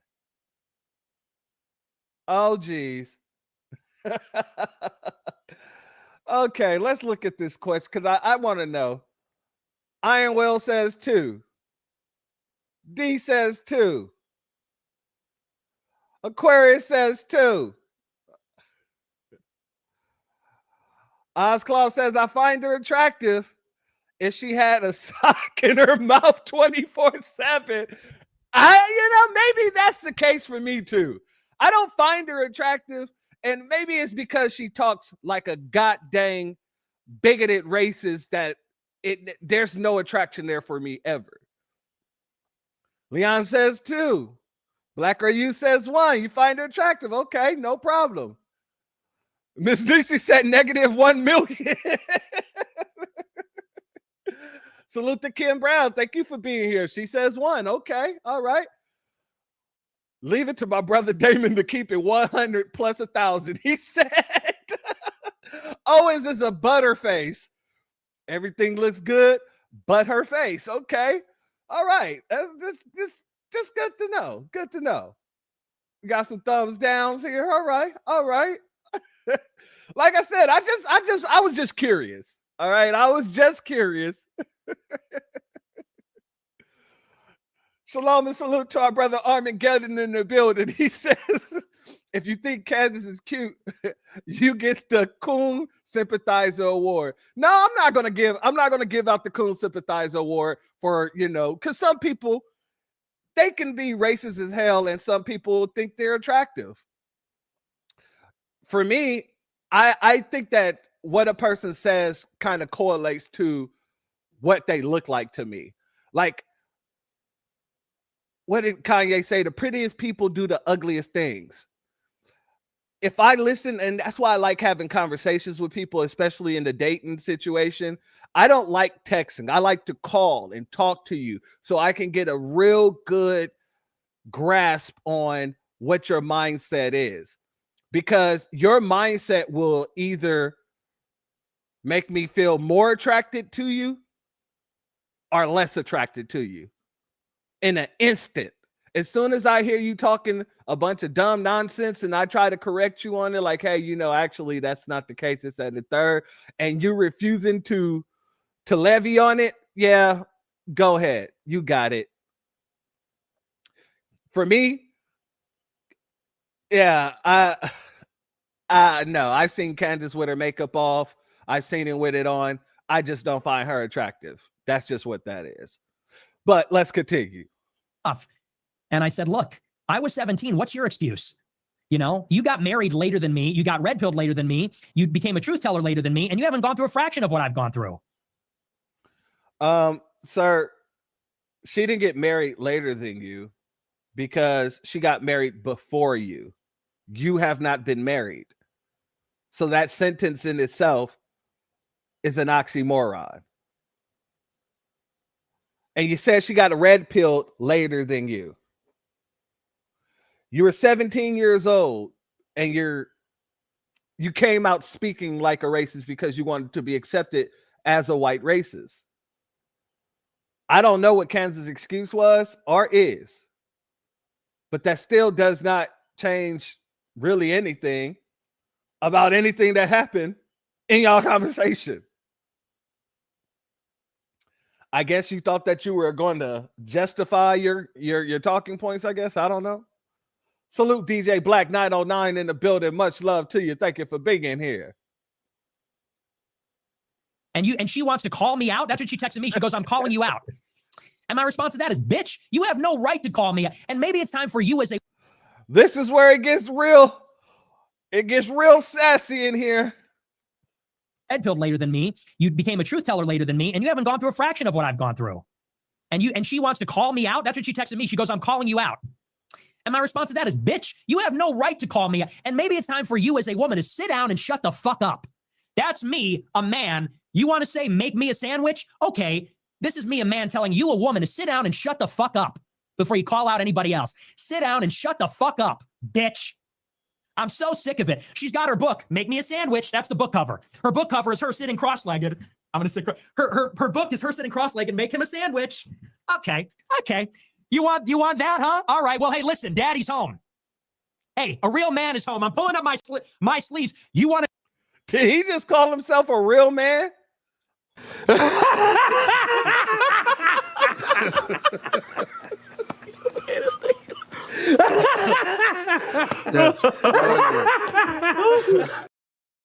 You can't make this up. You cannot make this up. The Most High wrote this with proper precision. I gotta thank you, because God dang it. Oh my. I needed that laugh. He pulled up his sleeves like he was getting ready to go work on the god dang pipe or something in the bathroom. Oh, daddy's home. You Okay. You want that, huh? All right. Well, hey, listen, daddy's home. Hey, a real man is home. I'm pulling up my sleeves. You want to call me out? Sit down and shut the fuck up, bitch. That's what a man has to say. And make me a sandwich and make it good. Turkey and provolone. Can you handle that? But I did eat last night. Turkey and provolone. That's how I feel. And honestly, that's how I feel about it. Yeah. Make him a sandwich. And then she texts me on Friday. I'm calling you out. I've had enough of you calling me out. You cannot call me out. 1, you are a woman. 2, you have not gone through a fraction of what I have gone through. You know nothing. I have been on this since 2017, since I was 18 years old. You want to call me out? And that's the epitome of it all. Before you call out anybody, how about a shred of humility? How about an ounce of self-awareness? Why don't you observe the fact that while you had a contract at Daily Wire, Turning Point USA, InfoWars, book deals, and by the way, because you're a black woman, because you are a semi-articulate black woman, you're like Obama. She don't talk with that Negro dialect. She was a black woman who did the conservative grift, and she rode that tokenism doing fucking Blexit. for 10 years, making millions of dollars, and then married into a wealthy family, and then discovered there's something going on with Israel after only everybody started to notice. Now you want to call me out, the OG? Well, that was your first mistake. This man called himself the OG. Oh, man. Oh, man. I told y'all this is going to be good. I told y'all that this is going to be good. Salute to Bad 72 in the building. Much love to you, my sister. Thank you for being here. As well as Sidonian Snow. Thank you for being here, family. I told y'all this is going to be good. We're getting all sides of this right now. Trash versus A. Shout out to dude. Shut the fuck up. Dude, you're little kid wings. Trash versus trash. Yes, absolutely. This is what we're seeing, but it's entertainment. I knew it was going to be great content. Salute to Hurricane IQ. Thank you for being here. As well as salute to Drew Laston. Thank you for being here, family, and thank you for your Cashapp donation. Your donation is blessed tenfold. He says you can't make this up. Exactly, my brother. You can't make this up. The Most High had to write this with his own heavenly hands. And I love it. Bitch, go make me a sandwich. Turkey and provolone, if you can muster that. Let's go back here. And above all else, put some respect on my name. And I hit the nail on my head at the end. I kind of went off. Okay, that's the same clip, so I might as well just run that back here. I got to. Hold on. I'm sorry. I didn't mean for that to go down. Did not mean for that to go down. I just got to roll it back just a little bit. We got to do that just one more time. My brother Iron Will said that was the first time I ever heard some bass in his voice. Absolutely, my brother. You bitch. Go make me a sandwich, you bitch. He sound like Cartman when he's going after Eric. Oh, geez. Oh, I'm sorry. I'm too amused by that. I'm too amused. Let's go back. For you as a woman to sit down and shut the fuck up. That's me, a man. You want to say, make me a sandwich? Okay. This is me, a man, telling you, a woman, to sit down and shut the fuck up before you call out anybody else. Sit down and shut the fuck up, bitch. I'm so sick of it. She's got her book, Make Me a Sandwich. That's the book cover. Her book cover is her sitting cross-legged. I'm going to sit. Her book is her sitting cross-legged. Make him a sandwich. Okay. You want that, huh? All right. Well, hey, listen, daddy's home. Hey, a real man is home. I'm pulling up my sleeves. You want to call me out? Sit down and shut the fuck up, bitch. That's what a man has to say. And make me a sandwich and make it good. Turkey and provolone. Can you handle that? But I did eat last night. Turkey and provolone. That's how I feel. And honestly, that's how I feel about it. Yeah. Make him a sandwich. And then she texts. Notice, family, he really thought he ate after that little rant right there. He sat back, threw his hands on his stomach, looked up in the sky, like, yeah, that's what I have to say. Yeah. Salute to Still Kevin Trees. He sounds like a mean girl. Oh, and I love it. Let's go back a little bit. Man has to say, and make me a sandwich and make it good. Turkey and provolone. Can you handle that? But I did eat last night. Turkey and provolone. That's how I feel. And honestly, that's how I feel about it. Yeah. Make him a sandwich. And then she texted me on Friday. I'm calling you out. I've had enough of you calling me out. You cannot call me out. 1, you are a woman. 2, you have not gone through a fraction of what I have gone through.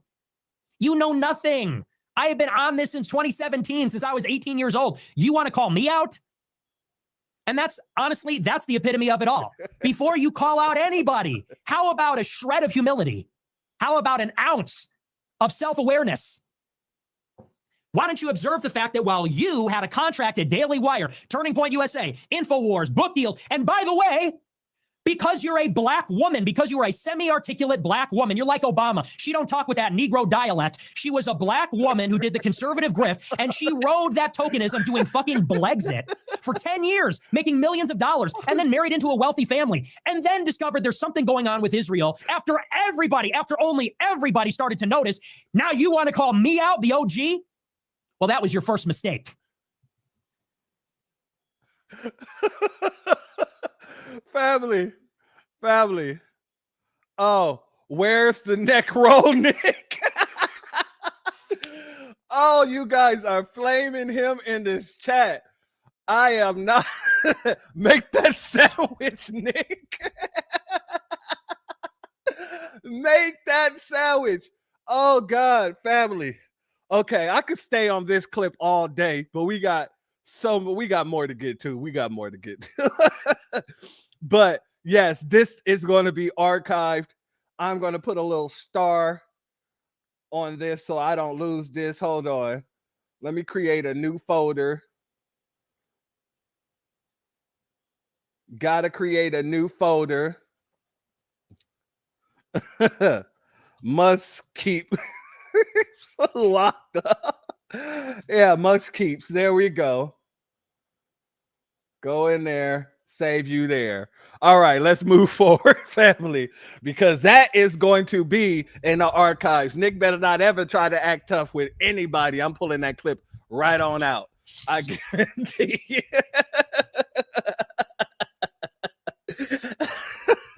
Shut up, bitch. I might have to clip some of that. I might have to clip some of that and use them as drops. Oh, man. Oh, that's hilarious. All right, let's go here, family. Let's go here. This is the most recent clip that I have of him discussing that situation. She's honestly like lost her mind. I don't know what it is about me and her. I'm like her kryptonite. What? What? You're like her kryptonite? Family. No, you didn't. Right to call me, and maybe it's time for you as a woman to sit down and shut the fuck up. That's me, a man. You want to say make me a sandwich? Okay, this is me, a man, telling you, a woman, to sit down and shut the fuck up before you call out anybody else. Sit down and shut the fuck up, bitch. I'm so sick of it. She's got her book, Make Me a Sandwich. That's the book cover. Her book cover is her sitting cross-legged. Her book is her sitting cross-legged. Make him a sandwich.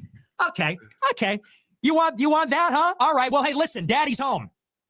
Hey, a real man is home. I'm pulling up my sleeves. You want to call me out? Sit down and shut the fuck up, bitch. That's what a man has to say. And make me a sandwich and make it good. But then you go on to say she's honestly like lost her mind. I don't know what it is about me and her. I'm like her kryptonite. She was once again bleeding out of her wherever today, sputtering, replying to every groiper, replying to everybody, tweeting 100 times.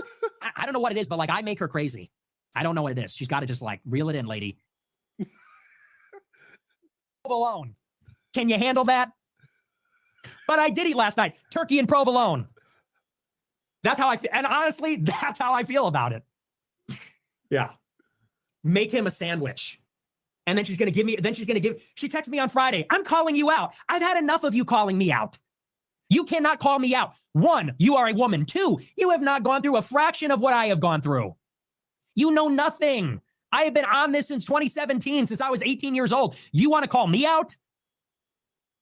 You get a little nutty. All right, girlfriend, you get a little crazy. It's not.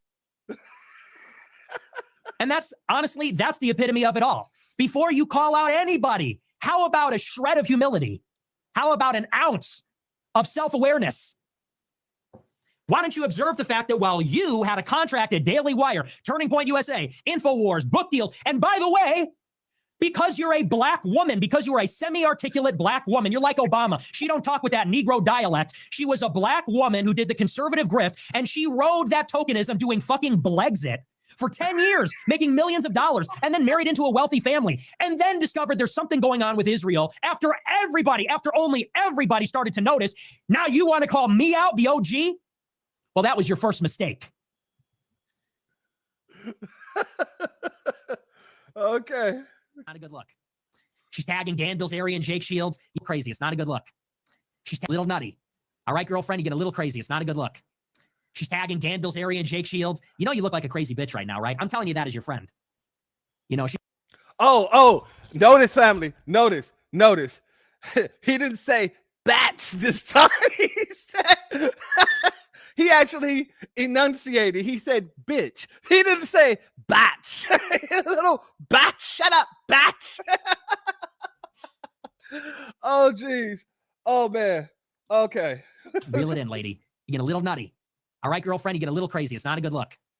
She's tagging Dan Bilzerian, Jake Shields. You know you look like a crazy bitch right now, right? I'm telling you that as your friend. You know, she's like, all he does is call me a bitch. I didn't say you're a bitch. I said you're acting like a crazy bitch, okay? There's a difference. You need to calm down. Anyway, she's honestly like lost her mind. I don't know what it is about. All right, family. But you know, there's going to be some of those supporters. Some of those supporters are out there for Nick, especially his Groiper supporters. So I want to read what this statement says. Watching the Candace Owens / Nick Fuentes debate is worth the watch. Excuse me. Give me 1 second. Let's say, what happened to my water? All right. Oh, God. I didn't laugh so much. I'm over here choked up. Okay. All right. It's worth the watch. But it certainly paints Candace in a poor light, especially for people who haven't watched her content before, like myself, who has only seen clips of her. Finally watching her in long-form content, she came off as standoffish, narcissistic, and bitchy, unwilling or unable to be objective, and not that smart either. Her actions just gave credence to people's opinions that she's only became famous in the first place as a diversity hire. Now they're saying that she is a DEI hire, ladies and gentlemen. She is a DEI hire. Okay, let's continue. In the conservative movement, due to her unlikability and lack of original thought and opinion, the only thing she has going for her is she is at least interesting to watch. Not that I would ever want to do that without Nick being there. Now, family, like I said, this person is a Groiper. All right. So, you know, they on their knees hard for Nick.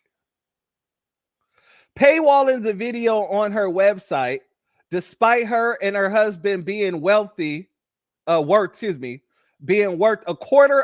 million, makes her come off as cheap, greedy, or worse, that she wants to limit the reach of the interview. I gotta say this. No matter how much money Alex Jones got, nobody ever says that about him when he put content behind a paywall or he puts out some sort of documentary that he's selling. Nobody says this about anybody, really, for paywalling their own damn content. What does it matter how much her and her husband is worth? If she wants to make more money off of her content, she has all right to do so. And this isn't me standing up for Candace. I just know that, god dang it, it went right back to the pocket watching. It went right to the pocket watching. Named her, said everything about her in the book that Nick already said, and then they went right to pocket watching.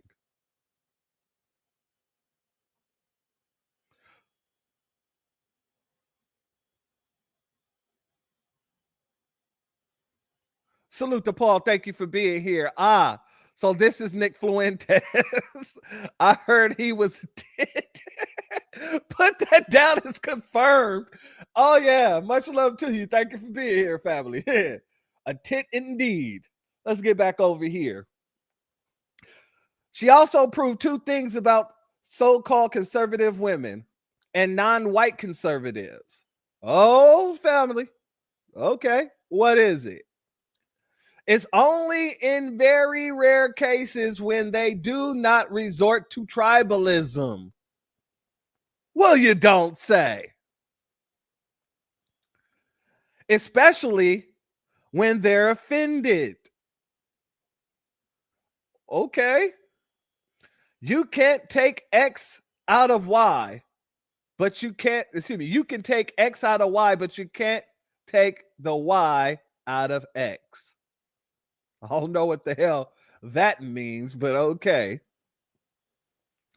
Candace was personally offended by Nick's opinions on racial IQ statistics and black culture and race mixing. You don't need an and here. You need a comma here if you have an and here. Either way, you still need a comma. So let me read it the way it's supposed to be read. Candace was personally offended by Nick's opinion on racial IQ statistics, black culture, and race mixing. That's how you write that phrase. From an objective and logical standpoint, he was correct on all points. No, he wasn't. On not one damn point was Nick correct.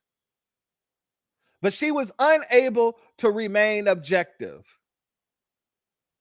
These 2 points started the downturn in their discussion. Let me be very clear. Nick said that he said that IQ is hereditary. When Candace asked him the same question that he literally just said, she just worded it right back to him. So you're telling me 2 dumb people can't have a smart child? He contradicted his statement before that and said, yeah, I believe they can. Every time Candace pushed back, he had to correct himself in a way, whether he told the truth in his corrections or not. So nothing that he said was on point. Nothing that he said was correct. And this goes to show that the people that follow these people aren't well educated whatsoever.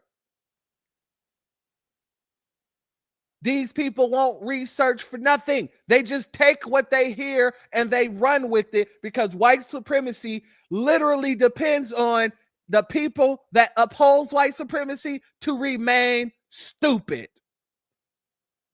That's exactly how they got them in the first damn place, when they was trying to revolt during slavery, and they thought that the goddamn stupid, poor white folks was going to get with black people, newly freed or freed, and go against the establishment.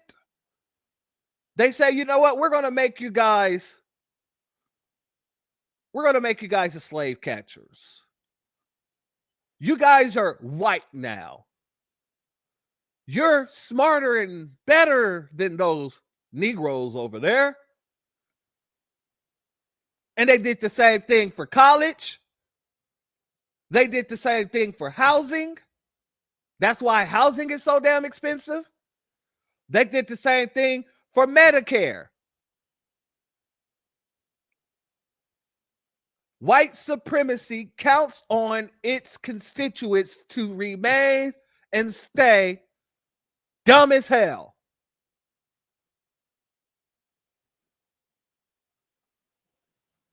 Salute, Hebrew native. Thank you for being here. Shalom to you.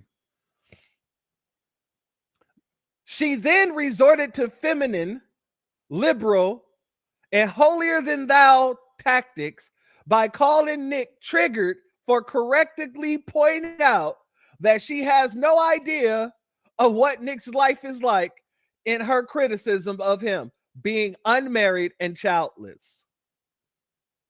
Her unwillingness or lack of empathy for his position, which Nick's pointed out in his rebuttal, just for her to chastise him, disguising behavior No, disgusting, excuse me. Disgusting behavior, especially when Nick was bringing Candace and being very vulnerable. He was being candid and very vulnerable. That's why he was really scratching his neck and scratching his back. He was all twitching in the seat. Yeah, that's what was going on. Okay. As he voiced his doubts and worries about starting a family.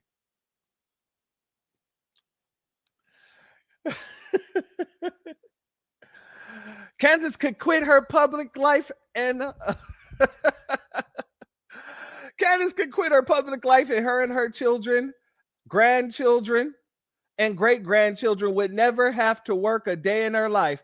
Nick, on the other hand, if he decides to quit, would find himself eventually starving and homeless without the help of his family. Family, that's the same damn thing these folks were going around here trying to freaking say about Charlie Kirk, when Charlie Kirk comes from a very prestigious background. He was on the boots on the ground. He was grassroots. No, he wasn't at all. He grew up highly privileged, living in a mansion. And Nick here, I don't know his family's network or nothing like that. But what I do know about Nick is that when they showed that woman run up on his house didn't look small at all. It didn't look like he was living in squalor or anything like that. I think these people like to make these people poorer than they actually are so that they can feel closer to them. Like the dumb Nabiscos they are. But let's continue. Even worse, the threats against his life would also be spread to his children and wife as well.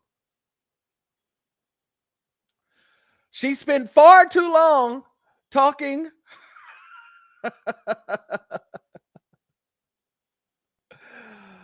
oh, I think this means taking, not talking.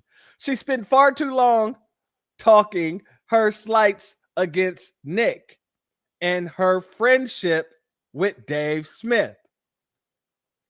Despite there being very important happenings at the time of their interview, there were a lot of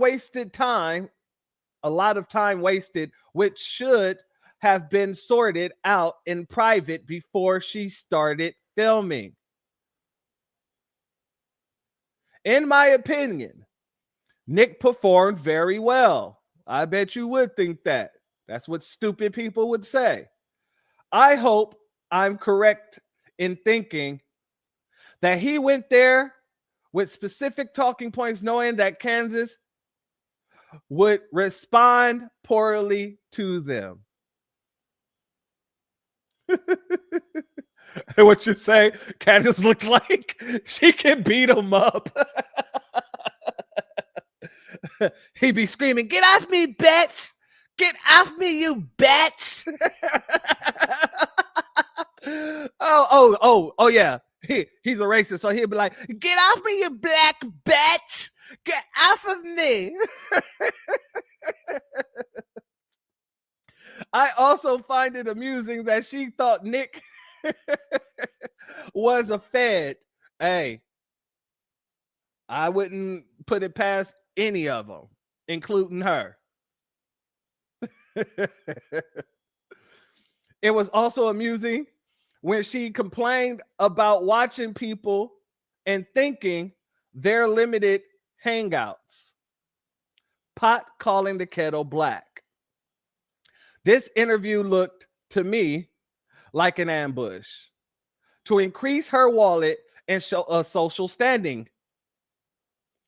I would be surprised if she never did content with him again, and will use this as an excuse to say she's done it once and that is all that's needed. So that's what Nick's people think about it. Let's go to what the grassroots are saying about it. Shall we? Candace Owens and Nick Fuentes are out here scrapping y'all like they finally realized they're not allies. So y'all remember Candace Owens, she sat down with Nick Fuentes, right? And she thought she was building some type of bridge, right? Fast forward to now, Nick on the internet talking about, I don't care about you. I don't like you. You're nothing to me, okay? Not just that. Brother hit her with the hard ER, okay? Not that soft one that folks like to pretend don't sting. Not that, the hard ER. He did it to remind her exactly of who she is to him. And see, that's the thing. It ain't just Nick. It's all these people she's been pandering to for years. And Candace really thought they cared about her. But the truth is, baby, you was just a vessel to push the propaganda. And now Candace is stuck in this awkward little pocket right now, right? Because she can't go back to the other side. Why? Because she spent all her time vilifying liberals, talking stuff, calling people names. So she can't go back over there. She's done. The cookout invitation, she's done. I'll be real. I don't know how this ends. Honestly, I don't. Because she can't go back, but she can't keep moving forward either. But I do know one thing for sure. When you spend your entire career pandering, don't be surprised when the check clears, but the respect don't. Good luck, girl, because you're going to need it. Hey, facts is facts. We already told her you can't come over here. Can't come back this way. She tried it once, and we send her ass packing again. Oh, my God, I'm having the blackest week ever. Oh, yeah, okay. Take that shit over there and have the blackest week over there with your white folks like you love to do. Be around your white folk. Shout out to our brother AL. He says Nick is the white version of Bucci Bear. Bets. Tariq. Oh, yeah. I've been hearing about Bucci Bear having problems on that no jumper situation. I don't watch the show, so I don't know. But I heard he's been getting spit on and beat up and all kind of stuff. That's crazy. Let's go to what Kansas had to say about their interaction, shall we? First and foremost, did not like that because that arrived to me as some sort of a threat, like he's got like information on me or knows stuff behind the scenes. And so let me first and foremost say this.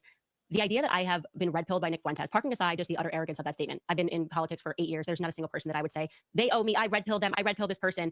It's a complete nonsense. I never watched a single episode of Nick Fuentes' show until after he did, which I have said publicly, the public X space that was hosted by Lauren Chen. And it was the first time that I heard his story. And I thought to myself, wow, what happened to this when he was a kid was completely wrong. And I never knew what the backstory was. And I was quite interested by it.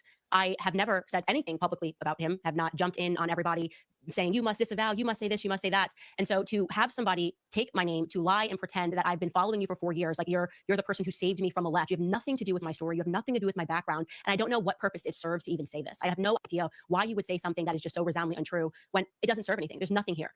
There's just no reason to do it. But parking all of that aside, to pretend that there is something you know about me, like I said this, I messaged him privately, you have my full and explicit permission to release whatever it is that you think you have on me. Like there is nothing that needs to be private. Don't do that. Don't think that there's going to be some sort of a fear campaign or you're trying to, just a little bit of a threat there. Don't make me have, what are you talking about? You've literally been speaking to yourself on your show and I've said nothing back to you. You're in a corner fighting yourself, picking fights with people that have done nothing to you.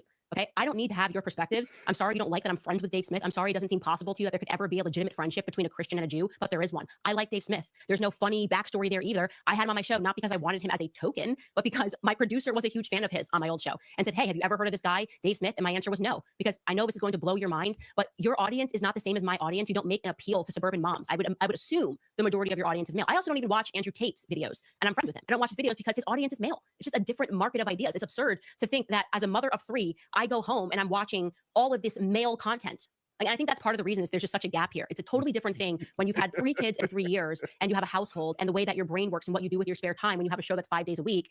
And when you're not, when you're in a situation like Nick Fuentes and you really believe that if someone reflects anything that you have said, the idea must have come from you. And again, like I said, I won't make any apologies or excuses or capitulate to this idea that I can't be friends with Dave Smith, who is actually just an awesome guy. He really is. Like I met him because somebody pushed me to have him on my show. And then I had one of the best conversations that I had ever had on my old show. And I thought, I really want to keep learning from this person. Do you think I've never had Jewish friends in the past? That I don't have friends from high school? And in your mind, it's warped to believe that the only way they can be friends is if they're using each other as tokens. And your idea here is that unless people agree with you, they're a fraud.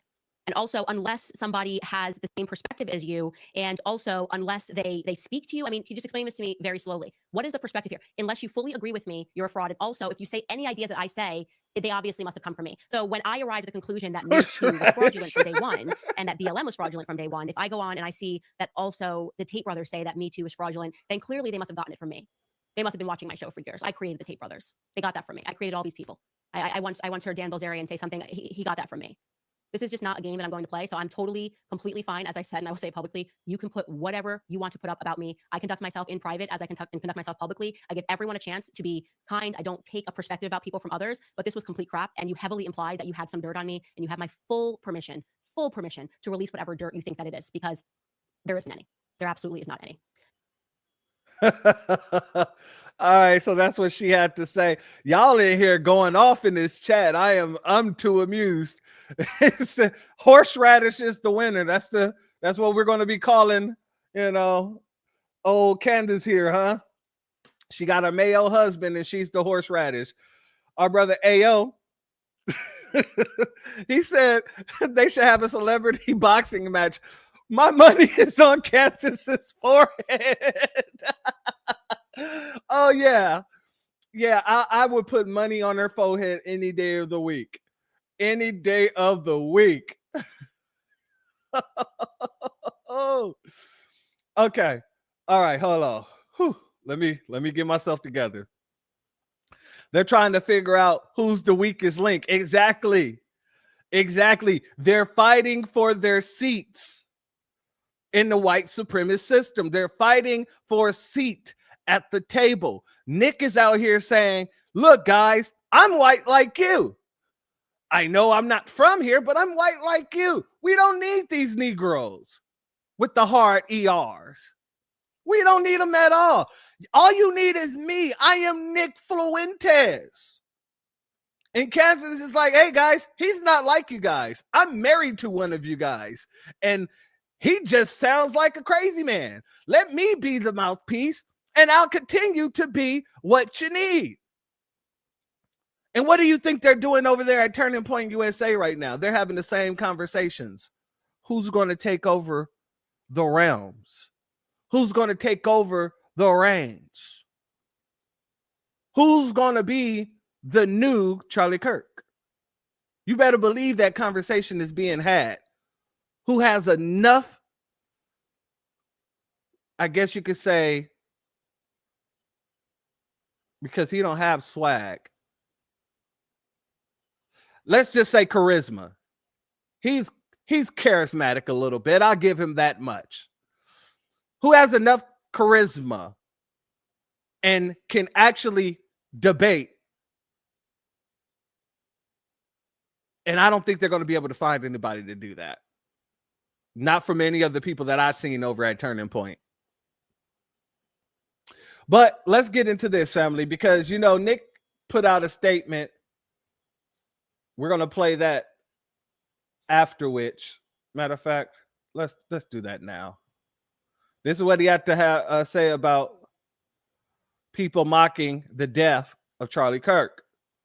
Charlie Kirk, for the people that are selling T-shirts, mocking his execution, for the people that are saying he deserved it for some such other reason, these people must be ostracized from our society. We must identify them. We must have them fired from their jobs. They must be censored on social media. There must be a cost. Oh, boy. Big Floyd. My brother Big George Floyd. was self-made sacrifices for his family, friends, and even complete kidding me? strangers. George had a giving spirit, a spirit that has shown up on streets around He was our a nation burglar. He had a and taking around the spirit. world. No, I will not be. I'm going to talk throughout this moment of silence. I do not respect this. I am not participating in this. No, George Floyd was a criminal, and fuck you. Then fuck you, fatty. Charlie Kirk, for the people that are selling T-shirts. So I don't know what he said outside of this because I didn't go look for it. Well, it's not that I didn't go look for it. I just didn't find anything directly. Anyway, I wasn't going to spend more time looking for something that wasn't going to do it. So I want to show what Kansas said about Charlie Kirk. I mean, not Charlie Kirk, but Nick Fuentes basically coming out and trying to defend Charlie Kirk.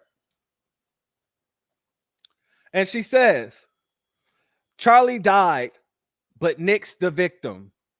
Just shut the F up, Nick. Stop grifting off his death. Just shut up, you perpetual victim. Damn. Now, mind you, Candace wasn't on good terms with Charlie when he passed either. But she did make this statement here. Someone put out this video, and this is what Nick was saying before Charlie passed away. Charlie Kirk will not debate me because I would devour him. I would eat him alive. And at the end of the day, that's going to happen one way or the other. Whether he chooses to confront me or not, whether he has dignity and honor or not, it's just a matter of time. My ideas are already there. I've already impregnated your organization. I took Turning Point USA and I f***ed it. I took your organization, I took your baby, Turning Point USA, and I f***ed it. And I've been f***ed it. And that's why it's filled with groupers. That's why your whole crew, that's why the people around you, that's why your chapter presidents, that's why your attendees, they're all groups. So whether you choose to confront me or not over the honor of your Turning Point USA, it's immaterial to me. I'd like it. I just get a sick satisfaction out of it because I like to win. All right, that's Charlie. Chucky. Chucky says he'd like to win. Chucky said that he impregnated Turning Point USA. I tried to keep a straight face, family. I tried. Let's look at the conversation that they've been having, because apparently Charlie Kirk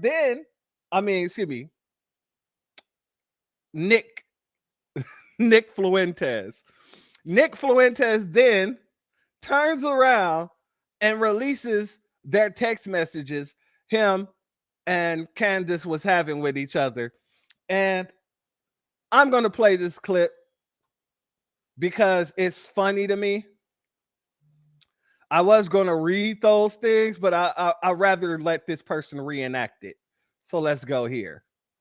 So Candace Owens and Nick Fuentes are fighting on Twitter, and Nick Fuentes released all of their DMs. But I got hold of a video that's never before seen. I'm going to show you guys right now with Candace Owens and Nick Fuentes going back and forth with these text messages. You're so full of shit for saying that I should have put it on X. I told you to your face we were going to paywall and then eventually put it on Spotify, and you didn't mention X once, LOL. Whoa. It doesn't need to be a big fight. Why not put it on X? I don't get it. Not the point. And I'm not fighting. I'm just calling you out on your repeat pattern of having to placate the crowd rather than just being honest. Legitimate question. Has nothing to do with placating the crowd. I put Harvey behind the paywall and made it more expensive for pay-per-view, and then only released 20 minutes for free on YouTube after the fact. Yeah, I don't know. I'm just not interested in all that drama. That's directionally where I'm at.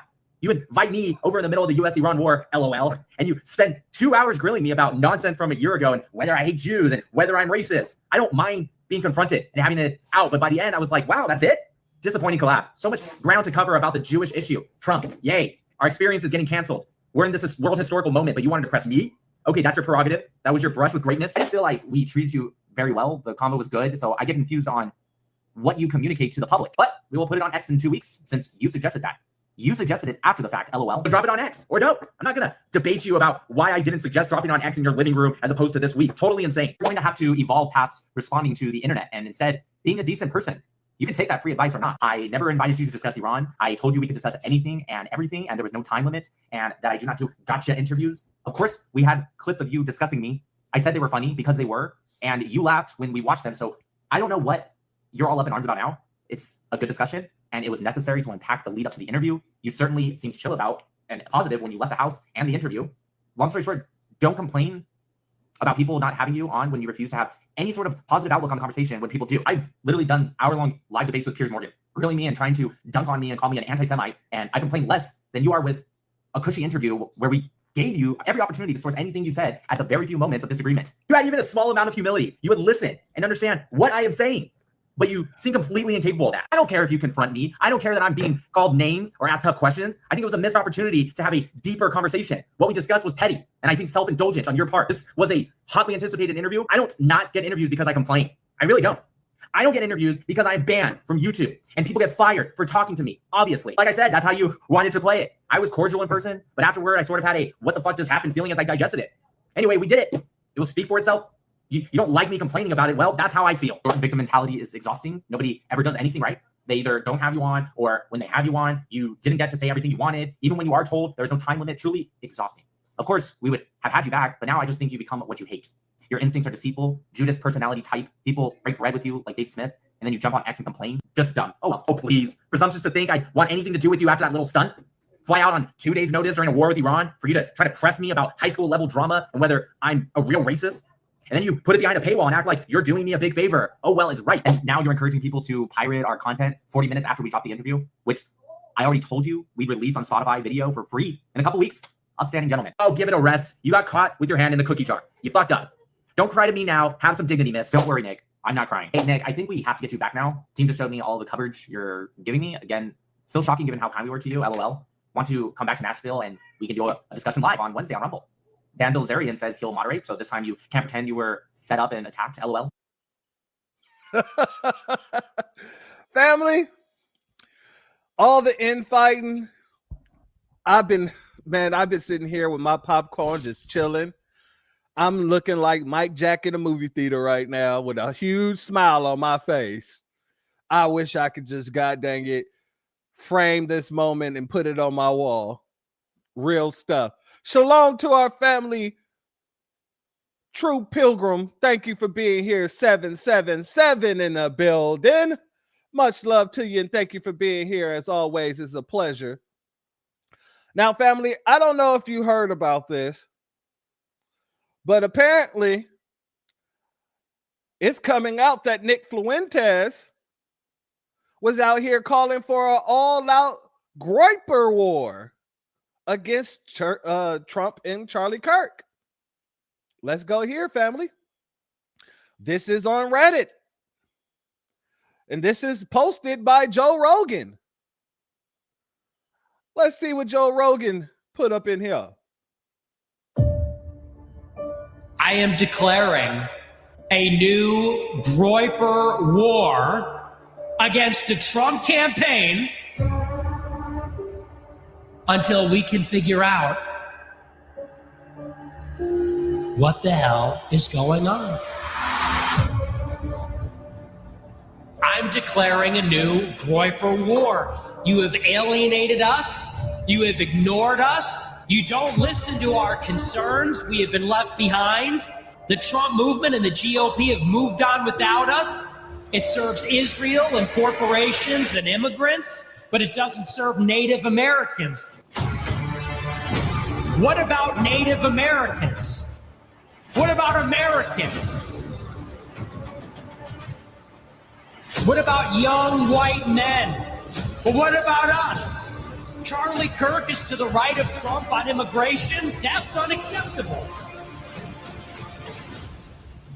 So I think it's time for another Groyper war. We're bigger, better, stronger than ever. I'm on Twitter. I'm on Rumble. This is a big live stream every night. We have allies. So I think it's time to up the ante a little bit. And this time, we're going all out. Just this once. And we will bring the energy. I'm done. I'm done playing around. I'm done sitting on the sidelines and complaining. Are you happy? I'm done sitting around and being blamed and accused, complaining about how it's not going well. I'm going to use my leverage. I'm going to do something about it. We have power. It's just a question of whether they want to get on board or get out of the way. That's the question. But we will bring, the Groypers will bring the energy. Memes, edits, replies, trolls. Get with us or get the fuck out of the way. Groyper War 2 coming soon.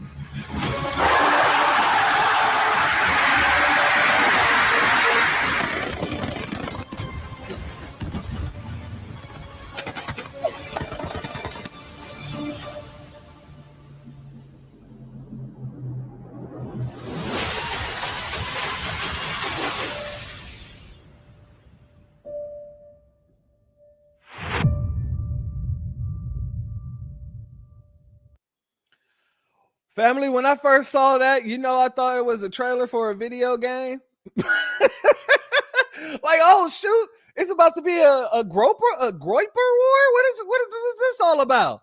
We get to play with frogs? Okay, all right. No. So apparently, everybody is starting to look at Nick because they're saying that the Pum Pumer, he was actually a part of this groiper movement. Now, we don't have that confirmed yet. You know what? I'm jumping the gun. Let me hold off. Let me hold off on that information because we're going to get there. We're going to get there. So, family, that was a situation with Nick Fuentes and Candace Owens. Right now, it is a hilarious situation.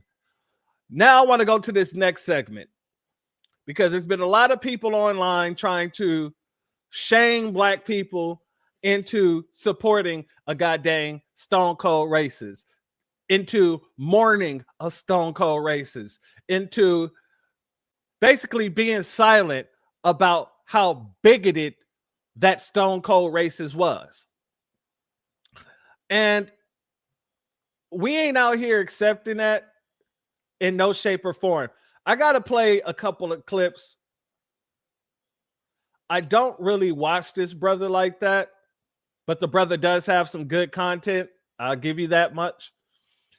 And he's going and speaking with an African, some kid from Africa.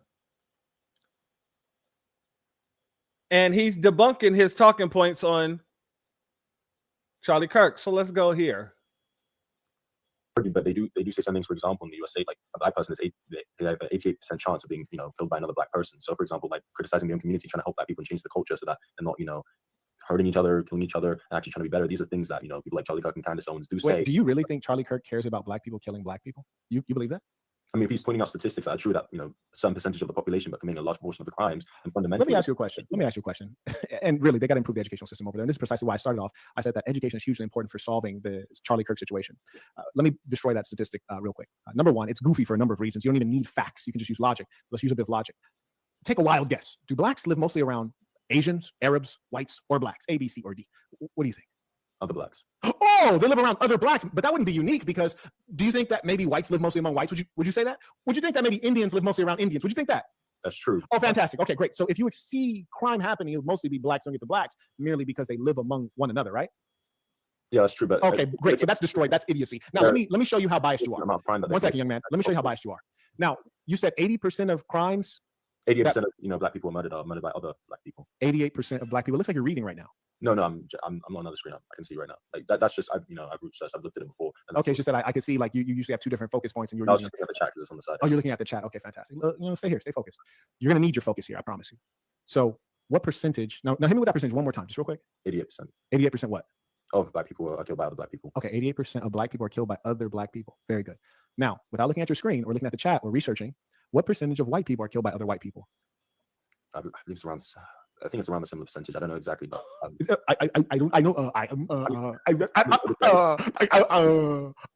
why is it? No, real quick. Why is it you seem to be able to marshal the statistics of the bad things the blacks do? And I just said simply, let's look at the analog. What percentage of whites are killed by whites? And then all of a sudden you're like, that doesn't strike you as like, well, geez, I can't be a rational person. Like the most basic assumption would be to check the analog, right? To check the counter, it'd be the most basic thing. Why didn't you do that? But my point was they're coming in. No, I didn't ask you what your point is. I asked you, why did you not do the basic thing of checking the other side? Because looking at black people.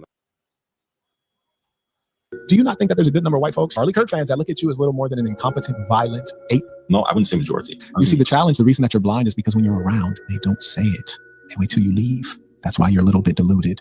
So you think that you're the same. You think that you're one of them. The British who colonized all of the colored peoples, including your people, you think now they think that you, the colonial subject, is equal to them? You believe that? As I said, some people don't, some do. Yes, but we're talking about Charlie Kirk and his supporters. You see consistently he spoke ill of blacks like you, right?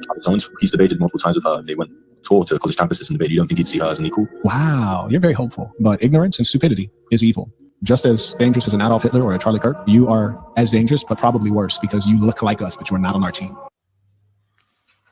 So there's been a lot of that going on, and I'm gonna spare you all the ignorant stuff that these people has been saying and all the nonsensical rhetoric that they've been pushing. And I truly believe there's some dark money behind all this push for everyone to respect the dead, and you gotta honor Charlie Kirk. He's the next Malcolm Martin and all this other nonsense. I really believe the Republicans and probably the Democrats put some dark money behind it to do that, because we're finding out that no matter what side of the fence that you're on, yeah, there's people who supported him on both sides, Republicans and Democrats.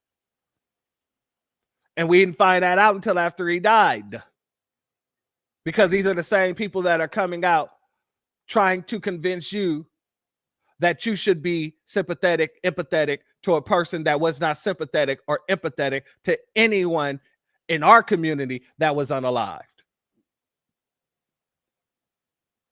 But like I said, family, we're calling it out. And let's just start with this sister here.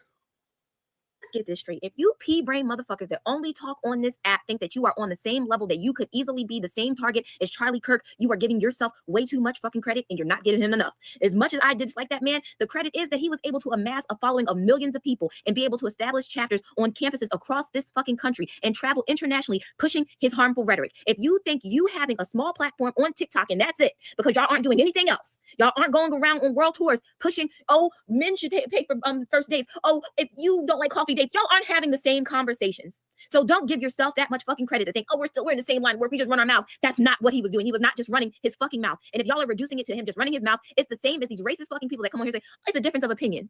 Y'all are fucking stupid. Bigotry is not an opinion. Bigotry is not an opinion. Bigotry is not an opinion. Bigotry is not an opinion. I got coon fatigue. I can't do with you motherfuckers no more.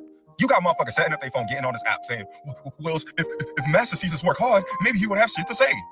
Motherfucker, they don't like black people. So even if you have a good, honest job, they won't like you. They will say it's DEI. They will say it's affirmative action. They don't like black people. So what the fuck are you talking about? Well, maybe if we wasn't in the hoods and selling drugs, they would love us. You know how many good, honest individuals are in the hood? They just happen to live in a fucking hood. These are the same motherfuckers who were saying education isn't that important. Like, come on, bruh. Let's be fucking for real. They don't like niggas. They don't like you. So you getting on this app and caping and sucking straight meat. It's insane. Y'all want that validation from racist white people so bad, and it blows my fucking mind. Like, they don't care if you're an astronaut. They don't give a fuck if you served in the military and you served this country. They don't care if you're a doctor. Man, do you know how many people are so racist to the point where if they have a black doctor, they will specifically say, I do not want him touching me. They're willing to die behind it. Like, what are we talking about? Y'all cooned out. I have coon fatigue. All that, oh, black fatigue, and y'all stole the term, so that's a whole different thing. But no, I got coon fatigue. It's you motherfuckers caping for these dudes that don't fucking like you. You caping for racist motherfuckers that don't like you. These are the same motherfuckers who pull up stats and misinterpret it on purpose and never actually get into the caveats of it just to sit there and back their claims. Like, get the fuck out of here. Y'all need to get y'all shit together. It was really amazing how that racist dead Nazi Charlie Kirk helped expose how many creators, influencers, celebrities, liberals, coons, and politicians all serve at the altar of white supremacy delusion above all else. Who knew you could be so accomplished in death? Fuck that boy, and fuck you bitches for crying over him on the internet, crying over a fucking racist. Facts. I believe him at that. But he said something that I was just speaking on. We're seeing a bunch of different people who claim to be Democrats crying over the same damn person and trying to force us to be empathetic over the same damn Charlie Kirk. We're out here saying, hell no. So now you're seeing these people, these young Nabiscos coming out. And I got to bring this up too. I got to talk about this, because this is just another example. Jason Black loves to tell everyone about how white supremacist system is about papering up the next generation so that they can continue on with their anti-black racism, their bigotry, and all that stuff like that. They don't have to compete with us because they're making sure they don't have to compete with us. And so right now, we're seeing people that they thought they could just paper up, people that they thought that they can just throw money at and put in front of a camera and let them talk all these talking points like they're so for black people. Those are the people that we're starting to see come out and actually show themselves to be who the hell they really are. Salute Taz Cole, the CEO in the building. Much love to you, my sister. Appreciations for you being here. So let's go here, family. I know you all, if you don't know the name, I know you probably know the face because I played him on this broadcast before. The name Dean Withers. Dean Withers. He came out and he had some words to say after he found out Charlie got pumed. Let's see what he had to say about Chucky. Charlie Kirk is dead. He got shot at an event that he was hosting in Utah. And I am sad, distraught. In fact, I just cried on my live stream in front of 250,000 people. My goal in this video is to tell you why I feel this way. If you want to end gun violence, it is something that you can never celebrate. It is always disgusting, always vile, and always abhorrent. It should come as no shock to yourself when I tell you that I think Charlie Kirk was a bad person. I've made that very clear over the last year. But does that mean I think he deserves to lose his life? No. Does that mean I think his 2 young children who were in attendance at the event where he was shot deserve to watch their father die? No. Does that mean I think they deserve to grow up without him? No. Does that mean I think that his wife, who was also there, deserved to lose her husband? No. And honestly, if you answered yes to any of those questions, there's a very clear line drawn between me and you. I don't want your support, and I don't support you either. We as a collective need to end gun violence. And if that phrase is negotiable for you, I believe that you're in the wrong. My thoughts and prayers go out to Charlie Kirk's friends, family, children, loved ones, as well as every single person in attendance at his event today in Utah. Oh, family, when I say this kid got roasted, this kid got roasted. But we're going to hold off on the roast a little bit because I want to play his response to him getting roasted. Let's go here. In the last 24 hours or so, I've received a lot of public scrutiny and backlash in response to the fact that yesterday, after Charlie Kirk died, I cried, and then the video of me crying was blasted all over the internet. So first and foremost, I am distraught because of what happened to Kirk. I think that gun violence is always wrong, and I also think that violence leads to more violence. In fact, today, we've already had 3 HBCUs go into lockdown because of retaliatory threats in response to what happened to Kirk. And that's my position. That's how I feel. But I'm going to be honest, that on its own isn't what invoked the extreme and raw emotional reaction of tears that you guys... So family, in case you don't recognize this kid, this is one of the kids that they be sending on Jubilee. He actually debated Charlie Kirk on Jubilee. And he's also been somebody who's been pushed out into the mainstream narrative as this white savior for black people because he's always speaking about black issues in a more positive way, right? So he's in the spectrum, like Neely Fuller Jr. said. White supremacy likes to take all sides of the argument. Just know that he's the other side of the argument when it comes to Charlie Kirk and Nick Fuentes. Him and the next person that I'm going to play, Parker. They're both the polar opposite version of Nick Fuentes. Let's be very clear about that, right? They're paid to be this way. Where he messed up is that he thought that he could come here and scold black people as a white boy crying over another white boy. And I'm going to explain to you after he finished this why that's so telling. Saw that I'm now being criticized so heavily for. There's a handful of things that invoke that reaction of mine, and here they are. The first thing that invoked that reaction out of me was watching the up-close video of what had happened to him and how extremely violent it was, while then also learning that his wife and 3-year-old daughter were watching from the crowd. When this occurred, family is come to be, it was just brought to my attention probably about last night, that the family, well, I believe the wife was there. The children was not there. But they keep tossing the children in order to try to tug on people's heartstrings. Oh, hell no.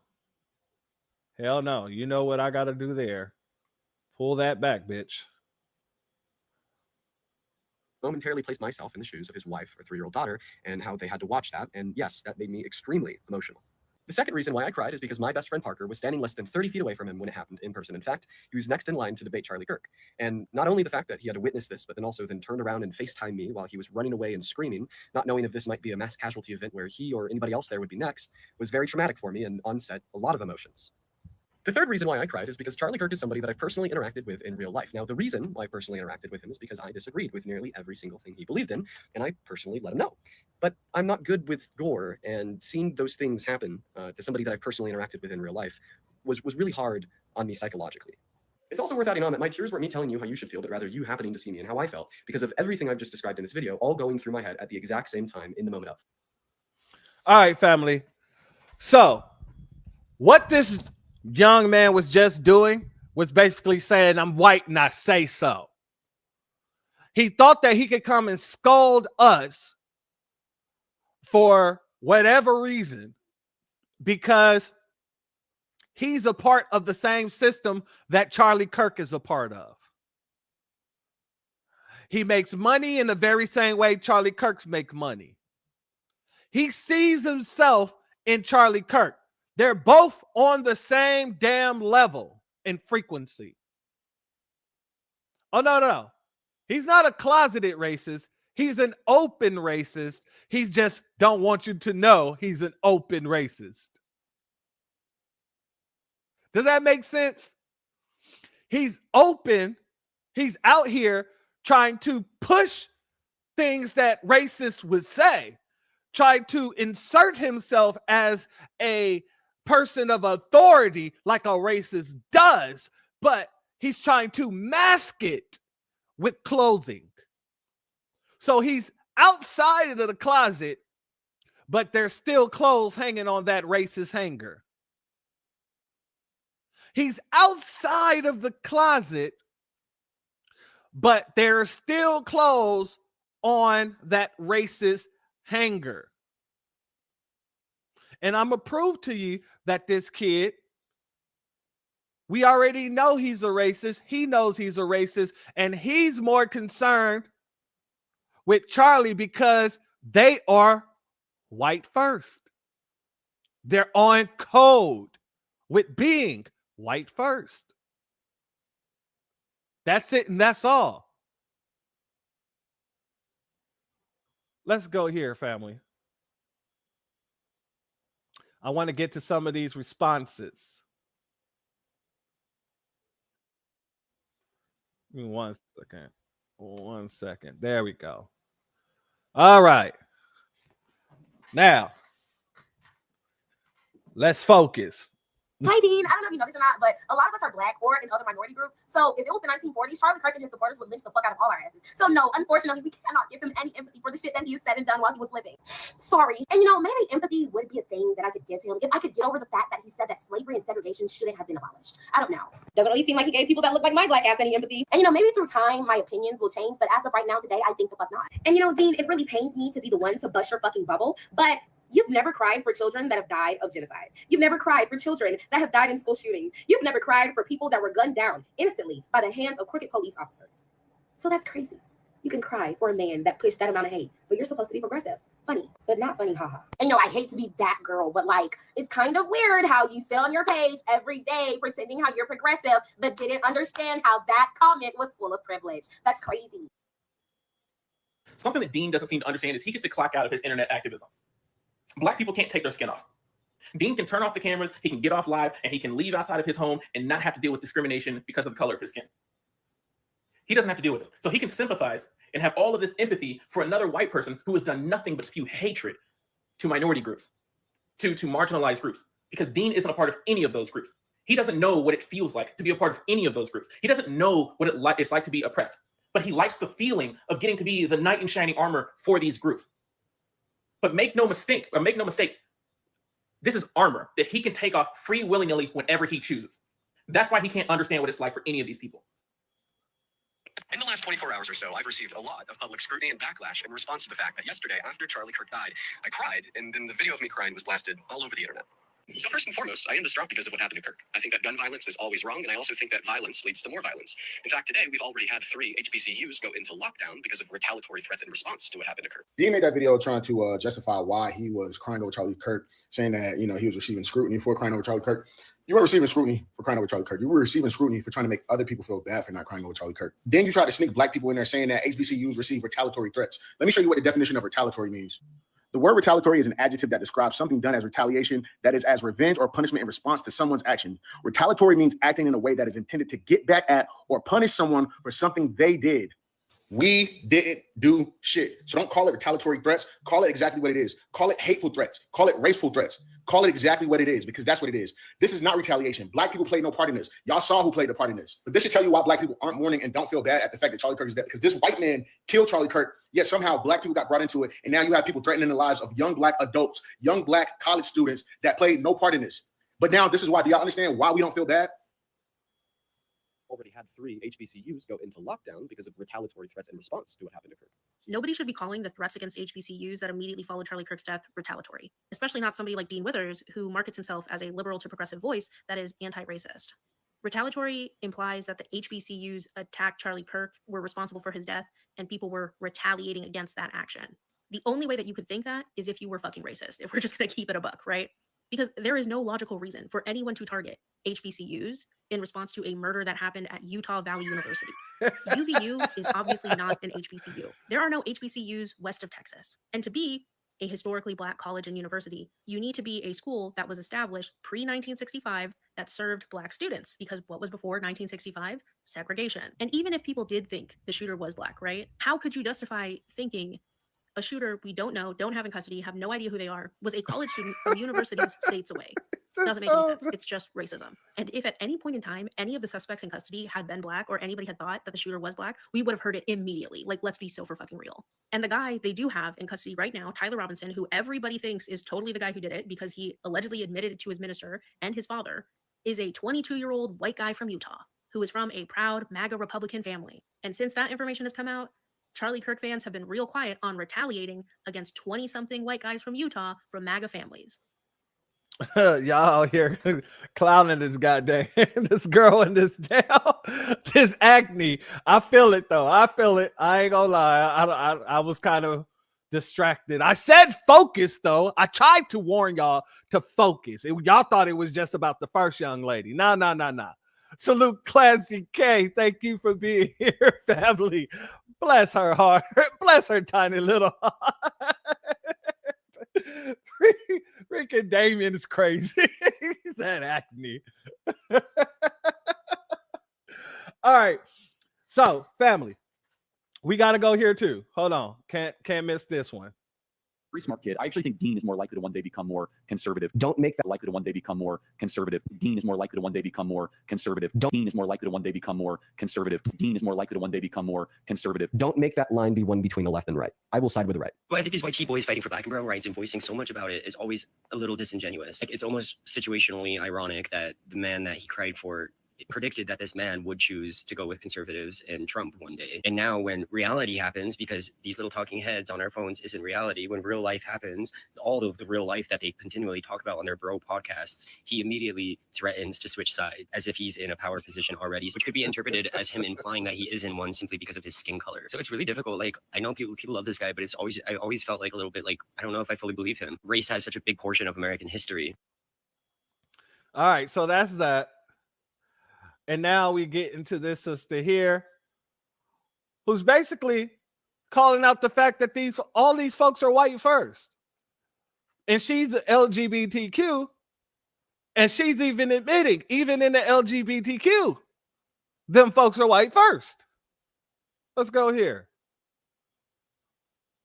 So here's Dean crying over Charlie Kirk. One second.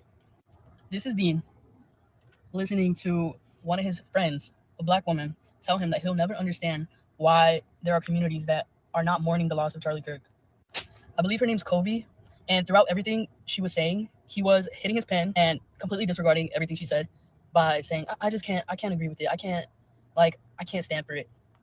But you'll mourn somebody who's actively oppressing and giving talking points to people who cannot think for themselves. He was dangerous. Nobody from any of my communities are going to mourn him. I think Dean forgets that his content is politically violent. Like, if you've ever watched a live stream of his, he talks to people in ways that is violent. The language he uses, the name he calls people are violent. And everybody in my comments that was saying, oh, he just has empathy, it's a normal human reaction. You're also always going to be white first. I don't care if you're part of marginalized communities. There was gay, LGBTQ people, non-binary people in my comments saying that he just had empathy. But the one thing you all had in common is that you're white, and you're always going to be white first. So I don't expect you to understand where anybody else is coming from. White people have never been the moral standard for anything in any part of the world. So I really don't give a fuck what you have to say about that. Okay, that's that. But we're going to take it a bit further. As I stated, this man lives in a situation where he really sees his privilege and he tries to use his privilege very disrespectfully. So let's go here. This sister calls Dean out for being the racist that he is. And listen to what Dean's response is. Dean, why are you racist? I'm not racist. Hold on. Is this you? I'm saying, make sure you follow my. Oh, I said the N-word. Just said the N-word. I'm so. Oh. Wow. Yeah. You know, I'm totally racist at 20 years old because I said the N-word when I was 14 and then went on to completely change who I am as a person, the beliefs in which I find to be the case through access to education and critically thinking. Yeah. You know, we've definitely been over this a handful of times. No, but there's also the fact that, like, after you said it, you said. Now, family, did you see how this dude just tried to gaslight the sister for asking him about his racist damn comments? He chose to be racist at 14. And literally, quite literally, he sat here and gaslight someone because they called him out for being racist.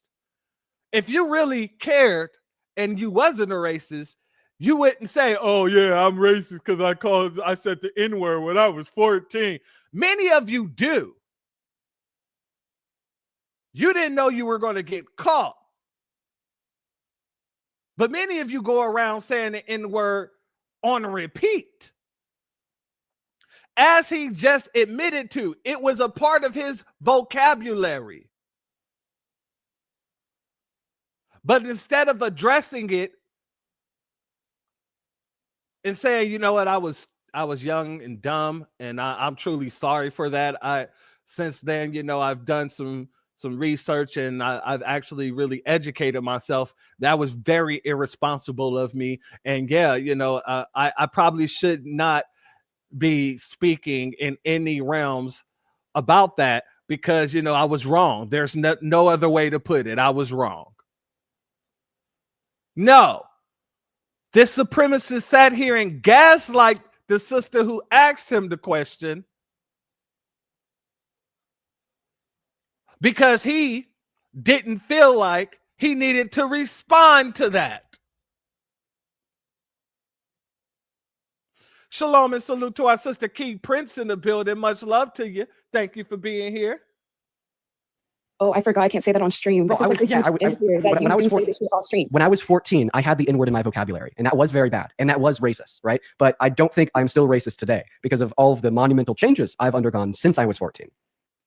I don't think I'm still racist today because of all the changes I've undergone when I was 14.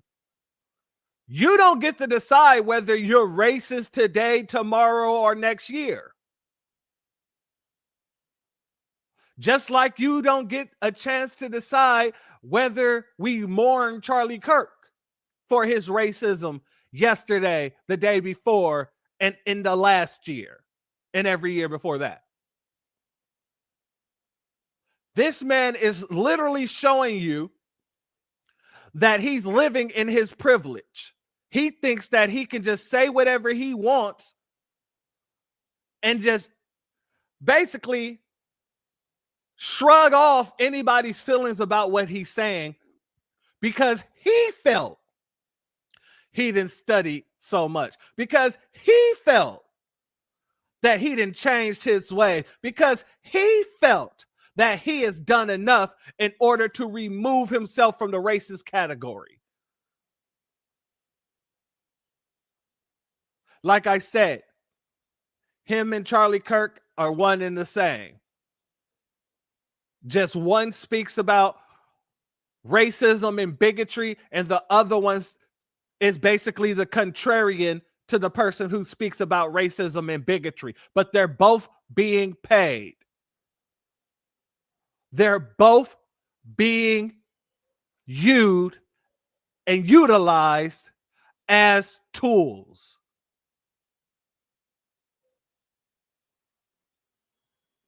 How do we know that's not like a persona that you put on when you get on stream? Because, like because it's just completely, absolutely deranged and insane to assume that I'm just putting on a persona. The reason is that I give arguments for what I believe in and why. Like, for instance, are you telling me that I put on a persona when I'm able to articulate literally every single reason why mass deportation is absolutely terrible? And if I was just simply putting on a persona, We're not even talking about mass choose, deportation. it's an example of something that I did on the live stream. And if this is just a persona, does this mean that I'm just willingly choose to believe in things in which are evidently false? Notice the gaslighting. Instead of actually trying to have the conversation, exactly, my brother, he's using every racist tool that he got in the toolbox. Hold on, family, give me a second.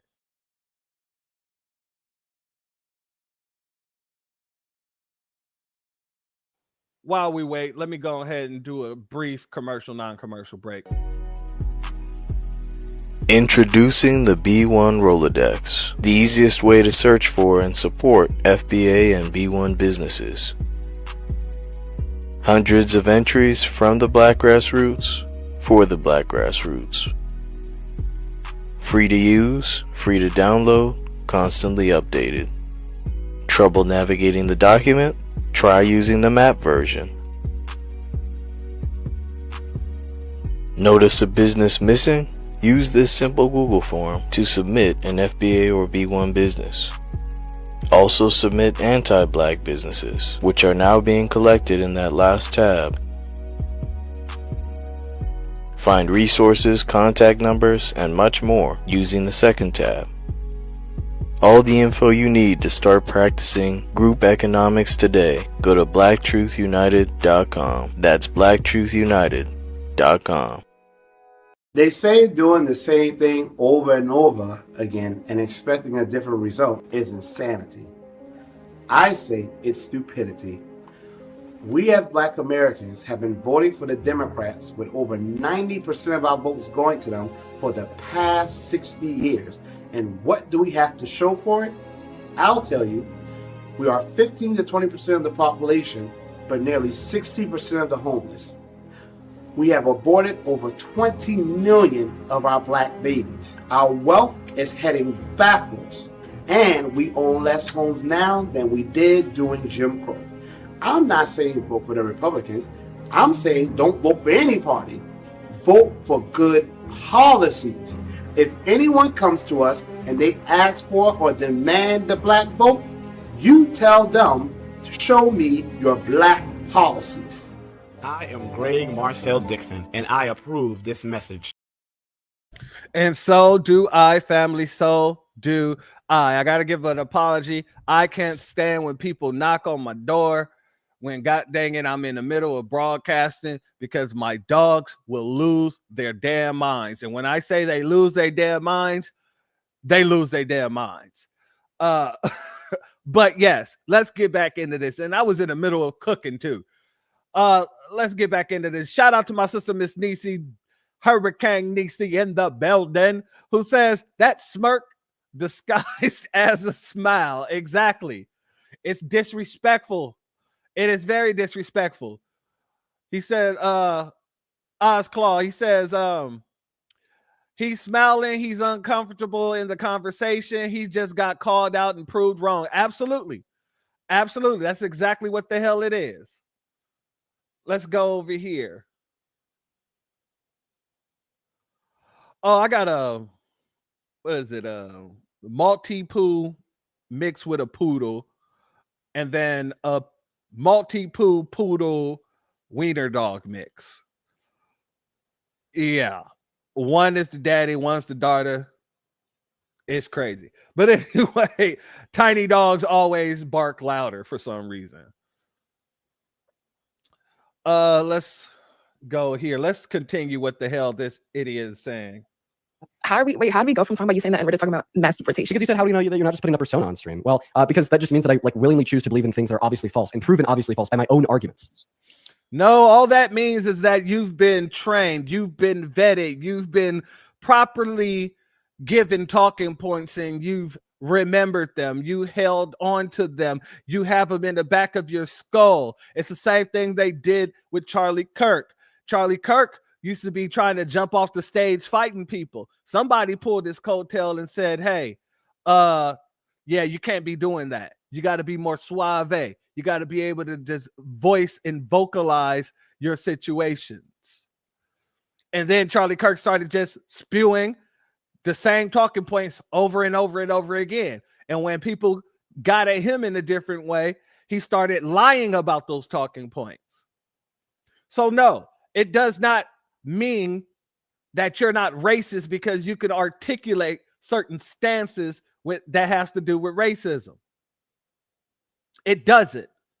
All it means is that you've been properly trained to articulate those same talking points.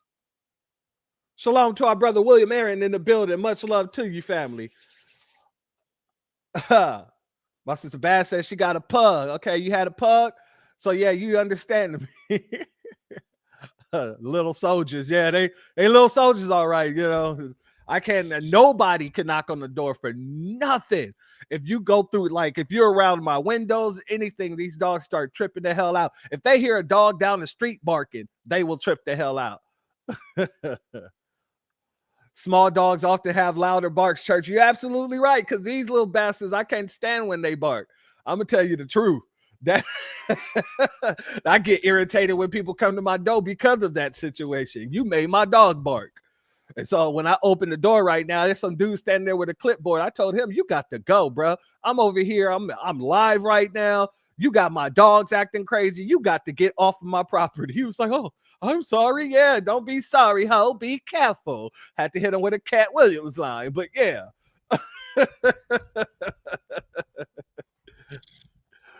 Salute to our brother William Aaron. Thank you for that super chat, family. Your donation is blessed tenfold, and I appreciate your contribution as always. He says, good evening, church. How are you? I'm blessed. I'm highly favored, and I've gotten so much out of this stream. If in case you've missed the beginning of it, make sure you go back, my brother, because it's going to be a lot of laughter coming out of this stream here. Pause. All right. Let's get back over here. I didn't even mention mass deportation. I know, it's an example of something that I argue on stream. We can replace that example with literally anything else that I debate ever. Like, think of anything that I debate ever. I'm able to give an incredibly cogent, articulate, and well-founded argument for it, right? And if you're telling me that I just put on a persona, are you telling me that I just choose not to believe in like the most cogent, most well-founded, backed by evidence positions known to mankind that cannot be beat by anybody ever? I just like willingly choose not to believe in truth. Oh, that you definitely have quite a difficult position to prove there. That shows you to be an absolutely ridiculous rage baiter. I mean, he just called her a rage baiter for calling out the fact that this young man was saying the N-word just a few years prior to this.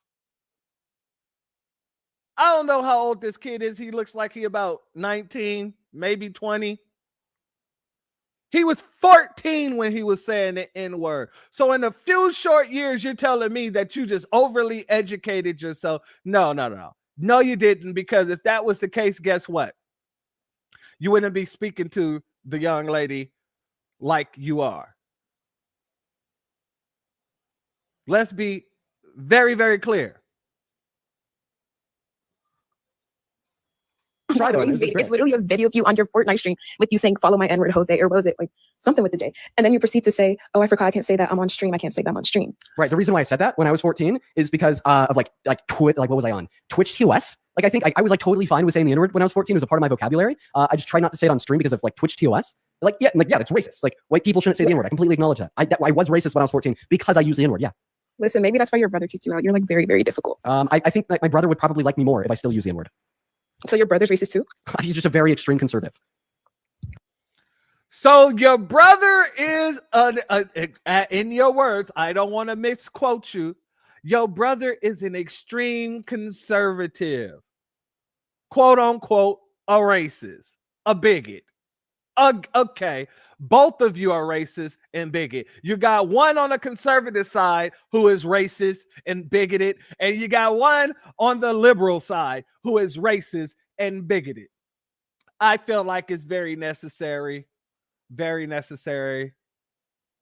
to play our brother Malcolm X. Warning. Copyright disclaimer under Section 107 of the Copyright Act 1976, allowance is made for fair use for purposes such as criticism, comment, news reporting, teaching, scholarship, and research.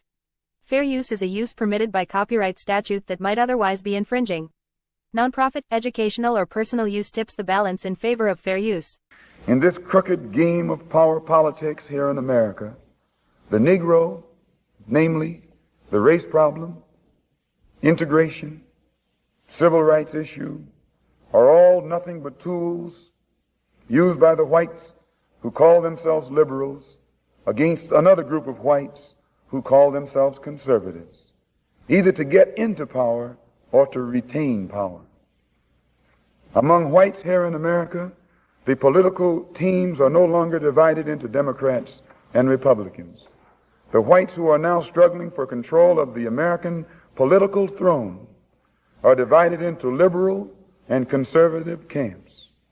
The white liberals from both parties cross party lines to work together toward the same goal. And white conservatives from both parties do likewise. The white liberal differs from the white conservative only in one way. The liberal is more deceitful, more hypocritical than the conservative. Both want power, but the white liberal is the one who has perfected the art of posing as the Negro's friend and benefactor. And by winning the friendship and support of the Negro, the white liberal is able to use the Negro as a pawn or a weapon in this political football game that is constantly raging between the white liberals and the white conservatives.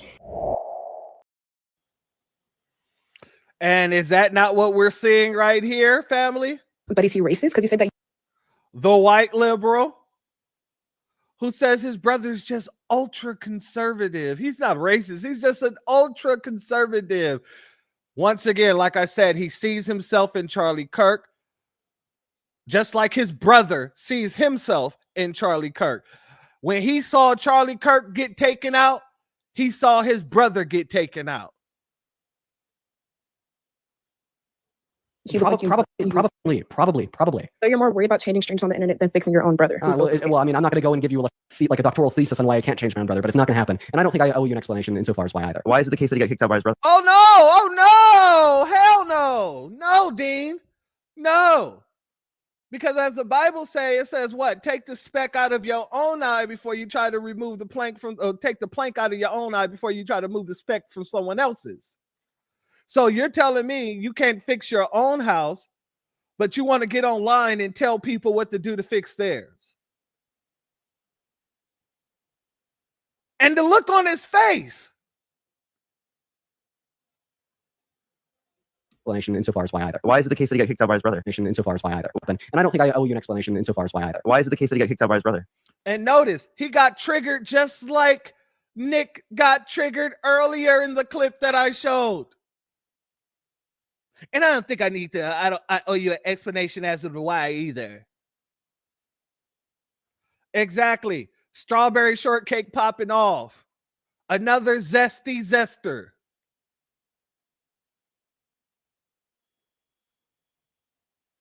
These devils are still in a civil war. I'm gonna be honest with you. They might be in a civil war, but they're trying to look out for each other while they're shooting at each other. That's what's happening here. That's what's actually happening. I heard it was because his brother didn't like the fact that he was a liberal now. I thought he was dishonest in his views. Yeah, oh, that's right. Wait, I thought it was just all a ploy, a plot, something I just did on the internet. Why would I get kicked out of his house if I didn't truly believe these things? You got kicked out of his house, most likely, not because of the fact that you're a liberal, but because of the fact that y'all just didn't freaking get along.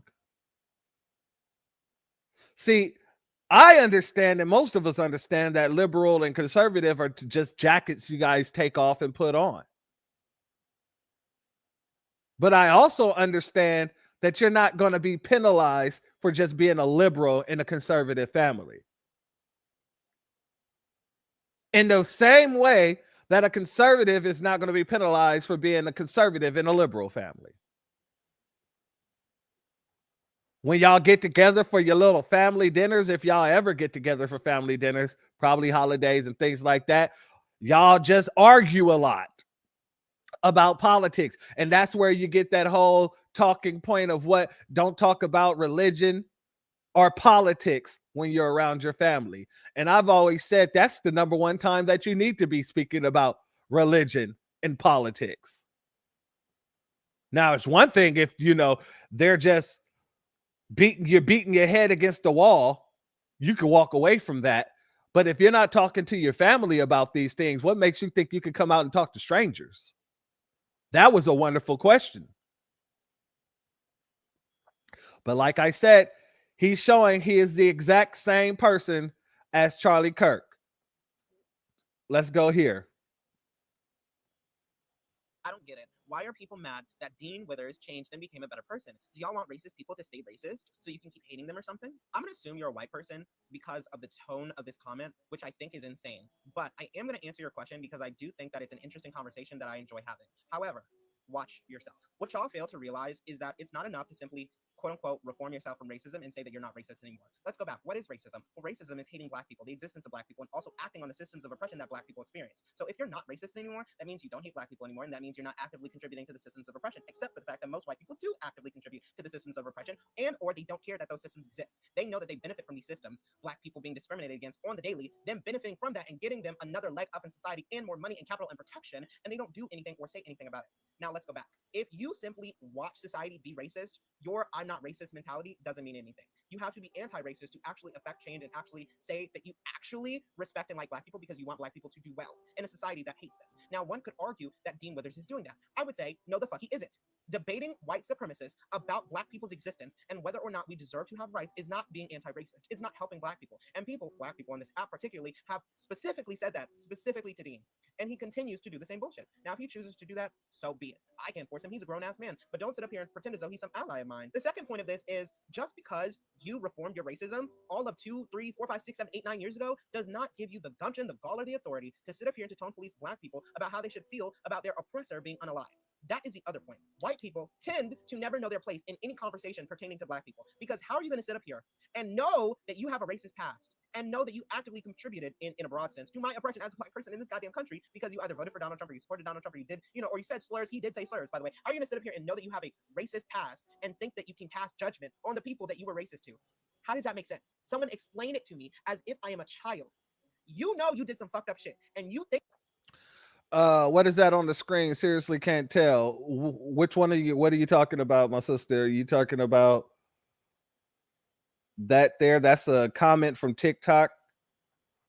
Are you talking about this black thing in her hand? I think that's a microphone. Yeah, I think it's a microphone, if that's what you're talking about. On her shirt, she has a lion, a snake. Oh, the person. It's a woman. It's a woman. This is her over here. Hold on. I'll show you. This is her here. All right. It is a woman. She said, I seriously can't tell. Miss Niecy, Cole. Oh, Jesus Christ. Let me just let it play. you have the authority to tell me how I should feel? Who are you?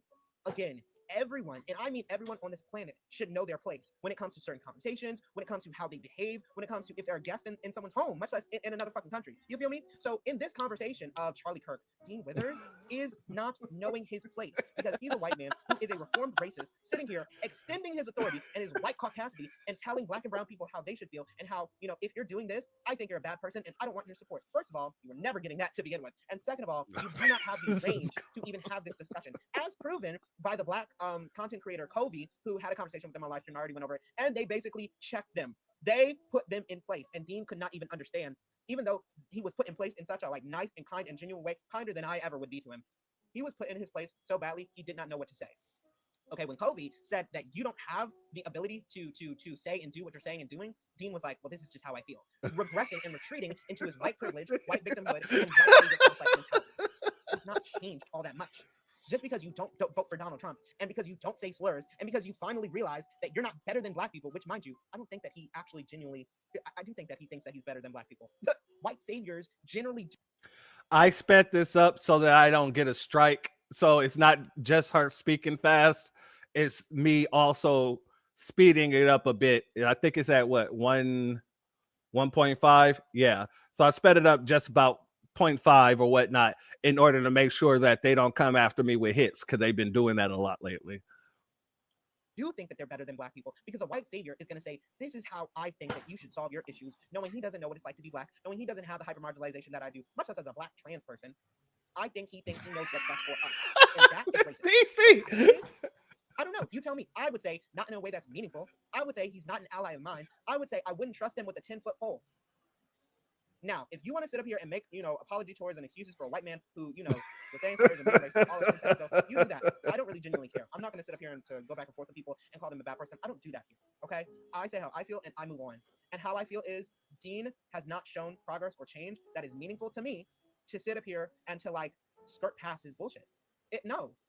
Final thoughts. White people want to be so heavily involved in political discussions without actually deconstructing how stupid. They in the context of the political discussions they're discussing. Cousin Skeeter, Dean thinks he's the good white boy.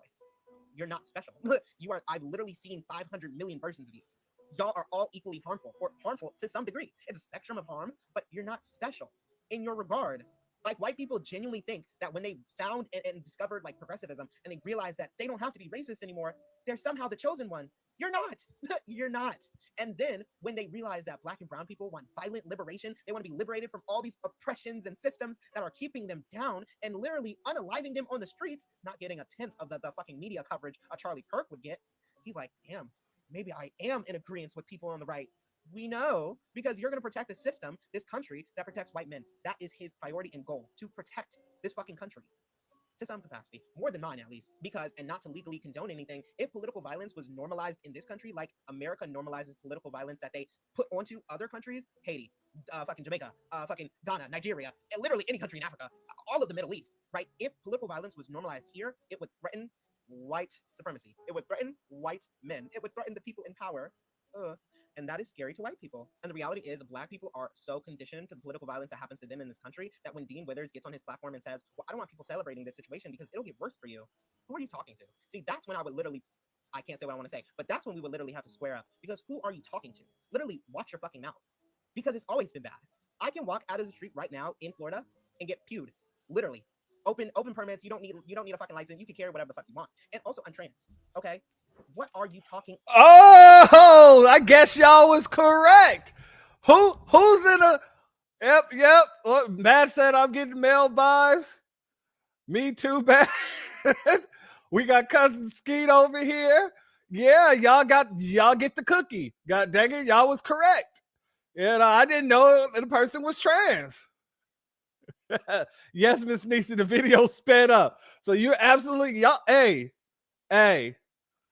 Never tell a queen who's a queen and who isn't, because they damn sure gonna be correct. I'm gonna tell you that. Like Williams, like me 3. Don't leave me out of this. Okay, y'all got that. Y'all got that. I'm gonna start having to, ask you guys what do you think before I make an assumption, because damn it, like I said, I've seen some of her some of his other, stuff. I didn't think it was a dude. I guess so. I've grew up around some women with deep voices, so I do understand that there's some women with deep voices, but god dang it, y'all got me. Y'all got it. About it's gonna get worse. That's a threat. That's a thinly Me veiled threat fine. that basically says, I know you're going through shit, but you don't benefit from this, so don't encourage it. When we do benefit from it, and we already know, not only is it already bad, but it's getting worse, doesn't really matter all that much to people who've already experienced extreme violence. If something is already extreme, how much more extreme could it get? How much more? And imagine trying to tell a population of people you're not a part of to be more concerned about their safety as if they don't understand their safety. It's disrespectful. That's what it boils down to. Cognitive dissonance and disrespect. All right, family. So, like she was saying, you don't see Dean out here trying to dismantle the system of white supremacy at all. He's making money off of the system of white supremacy. Debating someone across the nation, you have to be funded to do that. And like I said, both of them are pretty much funded by the same white supremacist system. Shout out to Neely Fuller Jr. White supremacy likes to take all sides of the argument. And, here we are watching them literally do so. Now, let's get over here to Parker.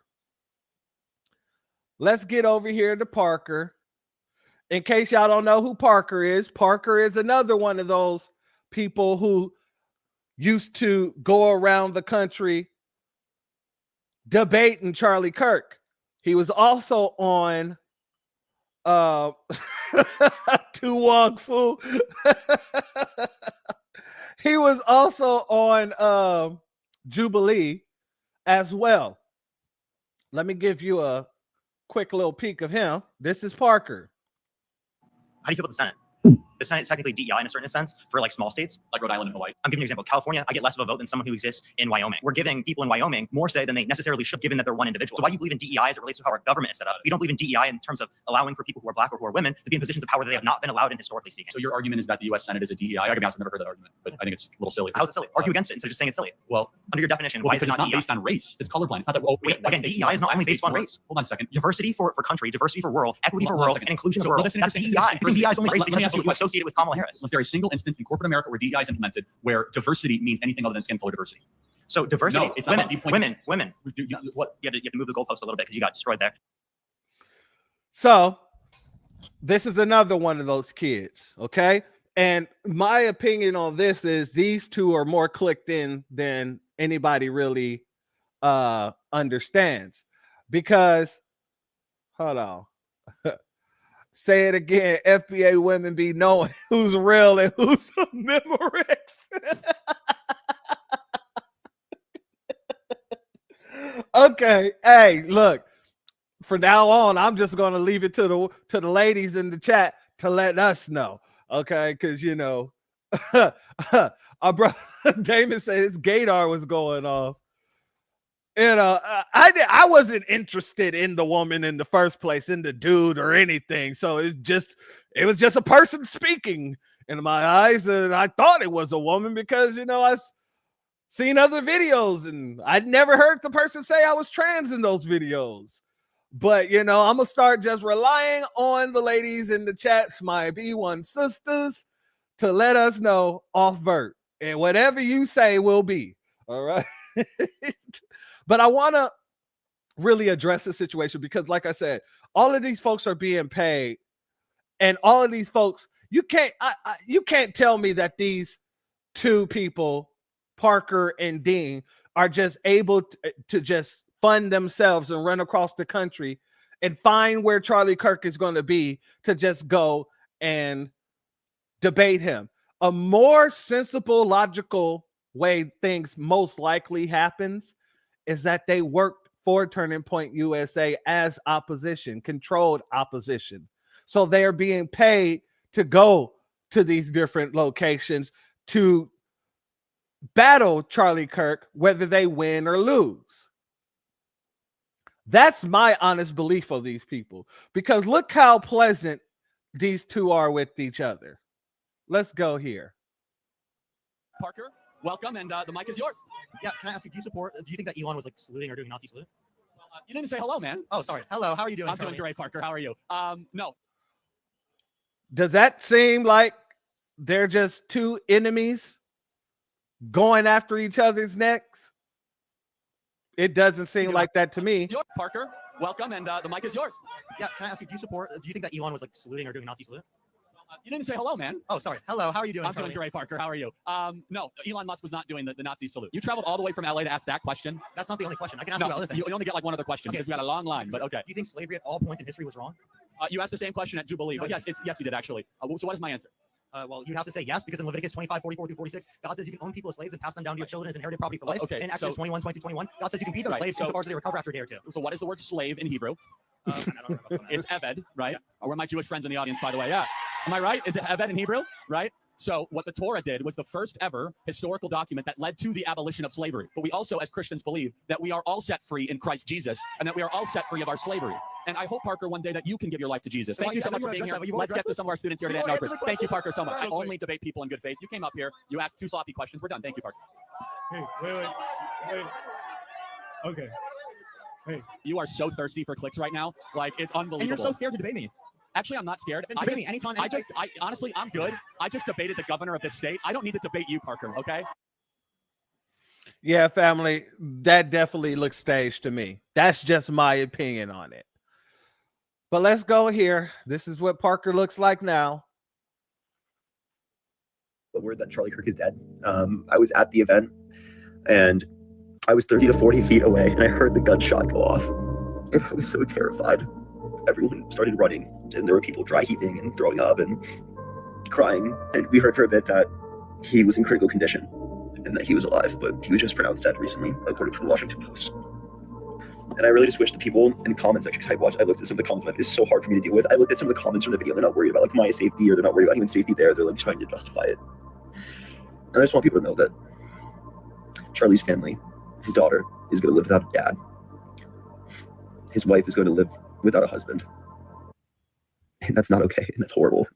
And no one should be justifying that. And any single person that's in the comment section that is saying that, or who does believe that, I want you to unfollow me and unsubscribe to me right now, because there's a clear line of division between us, and I don't support you. And I think what you believe is fucking horrible. And my thoughts and wishes go out to Charlie's family and anyone who is there. All right. You know, I really hate the fact that they keep on saying his children are going to grow up without a father. His wife is going to live without a husband. I'm going to be honest with you, family. 9 times out of 10, that woman's going to remarry.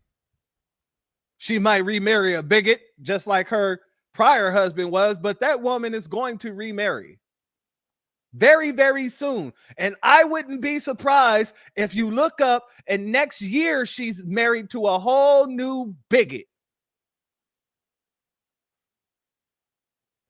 Just my opinion. But I want to play this other crash out from Parker because he really went off the realms. Here is Dean Withers, listening to the crash out of Parker. Response to the controversial reaction of Charlie's death. It's so fucking insane. And then what really pisses me off is I literally posted a video about this, and the people in the comment section, some of the people, not everyone, some of the people in the comment section, they're not even worried about my safety. They're not even worried if I'm okay. They're fucking happy that he got shot. You're not even gonna sit there and be like, Parker, are you safe? Are you okay? They're gonna fucking sit there and they're just gonna be happy about it. That's Parker, we ain't gotta ask you if you're okay. You're still breathing. You're still alive. I can see you on the camera, Parker. Maybe not here, but here. I'm able to see you on the camera, Parker. Why would I ask you if you're okay? You're breathing. Chucky's gone. Chucky caught it in the neck. Chucky bled out. But yet you're sitting here in front of the camera telling us about the situation. He can't sit in front of no more cameras, man. Parker. So why would anybody ask you if you're okay? We can clearly see you're okay. Now, if you want to talk about mentally, that's something totally different.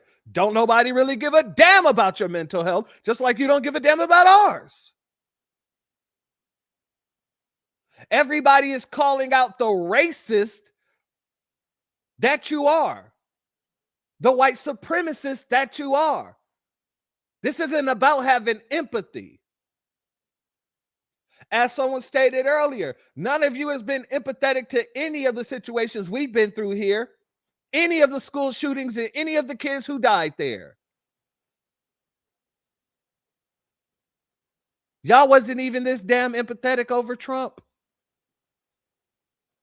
When Trump got shot in the ear, y'all was running around screaming what?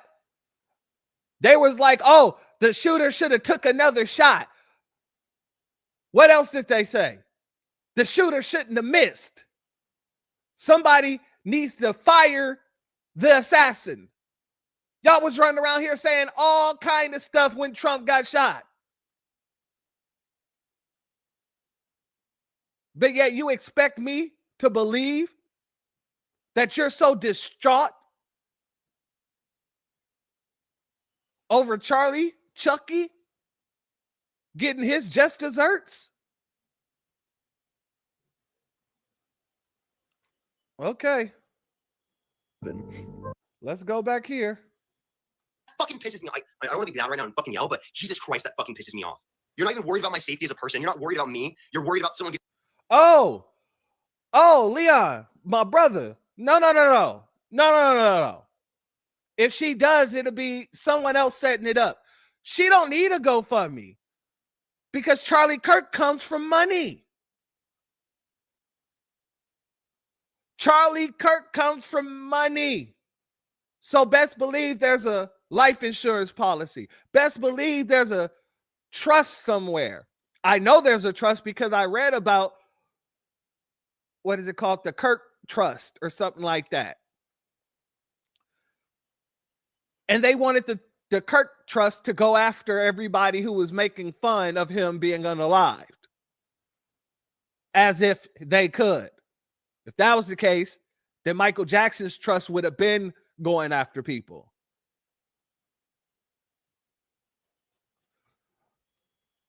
Miss Niece said, bet she signed a prenup. I don't think so, family.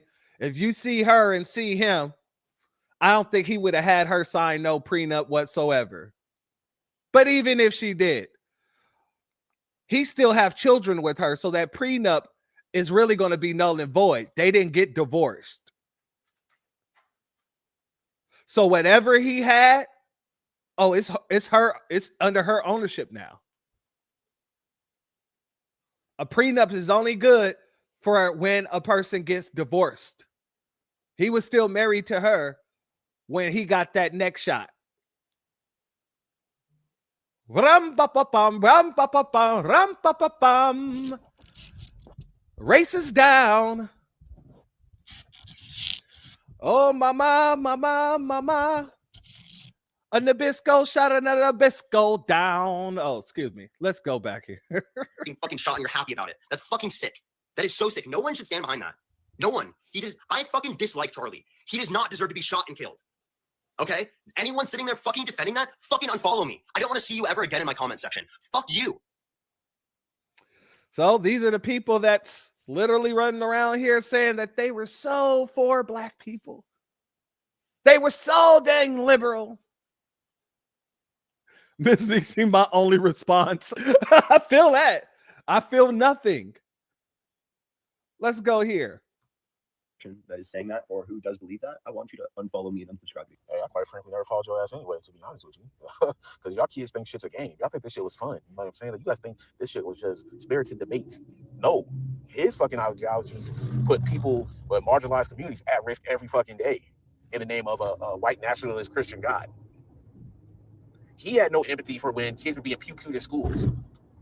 He had no empathy for all the gun deaths that are happening daily.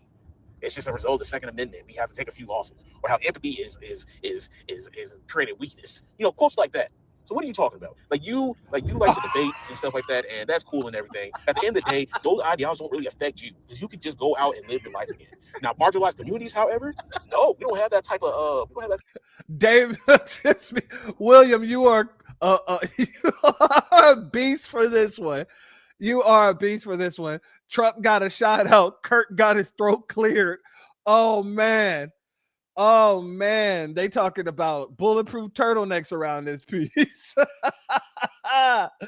Cold beans. that neck cancer came out of nowhere. Are we sure that it was the bullet that took him out? Are we sure it wasn't fentanyl? Didn't he have a little meth problem? Was it not meth? I'm just saying. I don't know if it was, all about the bullet. Maybe the bullet was just a sub situation. I believe it could have been the fentanyl.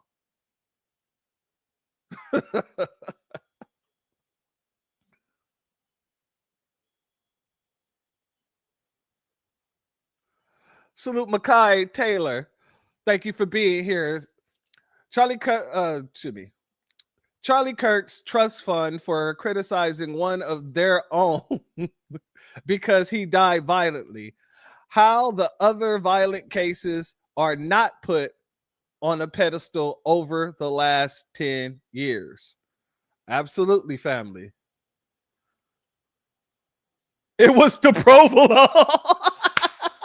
It was the provolone. Okay. Type of easiness.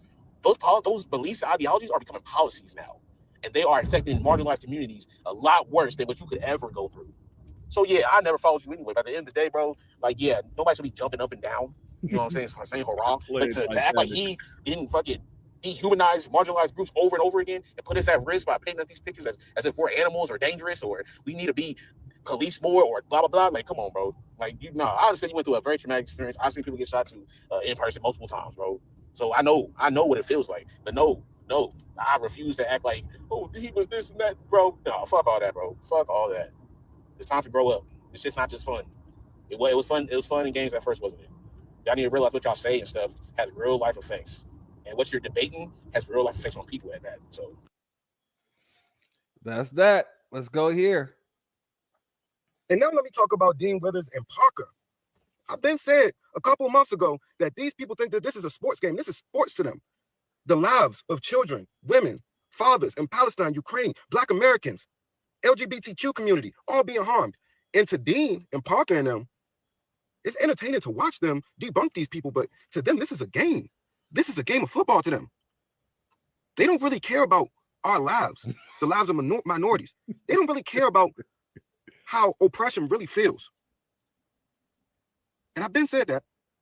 Now, it's cool to have them as a little representative to, keep all of the little fun facts into the vault so that they can debunk a lot of conversations and bring up the Constitution and show these people how they're unconstitutional and how everything that they say is bass awkward. That's cool. You're an entertainer. But we knew when it came down to some casualties, y'all don't want you crying. Interesting. Shedding tears. Y'all wasn't shedding tears for those journalists that passed away in Palestine and Ukraine. Y'all wasn't shedding tears every time Black Americans passed away. Y'all wasn't shedding tears every time our race got rolled back. I didn't see one tear from y'all. If I would have seen tears from y'all every single time, that'd been one thing. But I don't see no tears for these other things. Y'all, you see, I always call it this chip of, people who are secretly still have that chip that they can activate, that Trump activated a lot of these people chip. But it always comes back to, how can I say? It always comes back to people going back to their tribe. I'll just put it like that.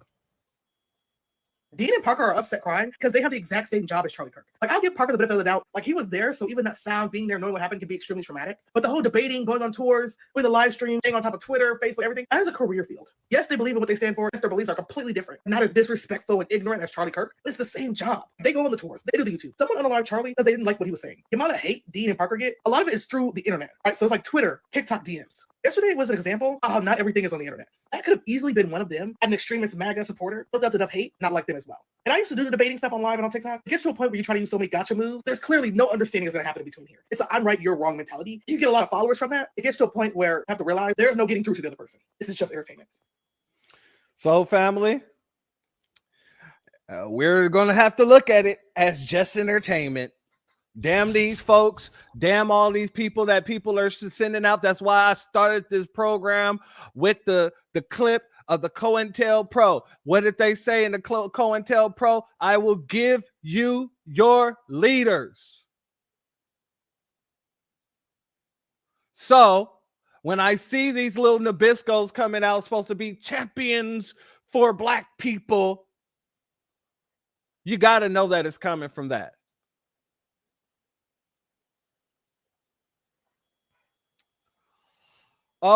Family, who actually funds Charlie Kirk and them? I'm gonna be honest with you.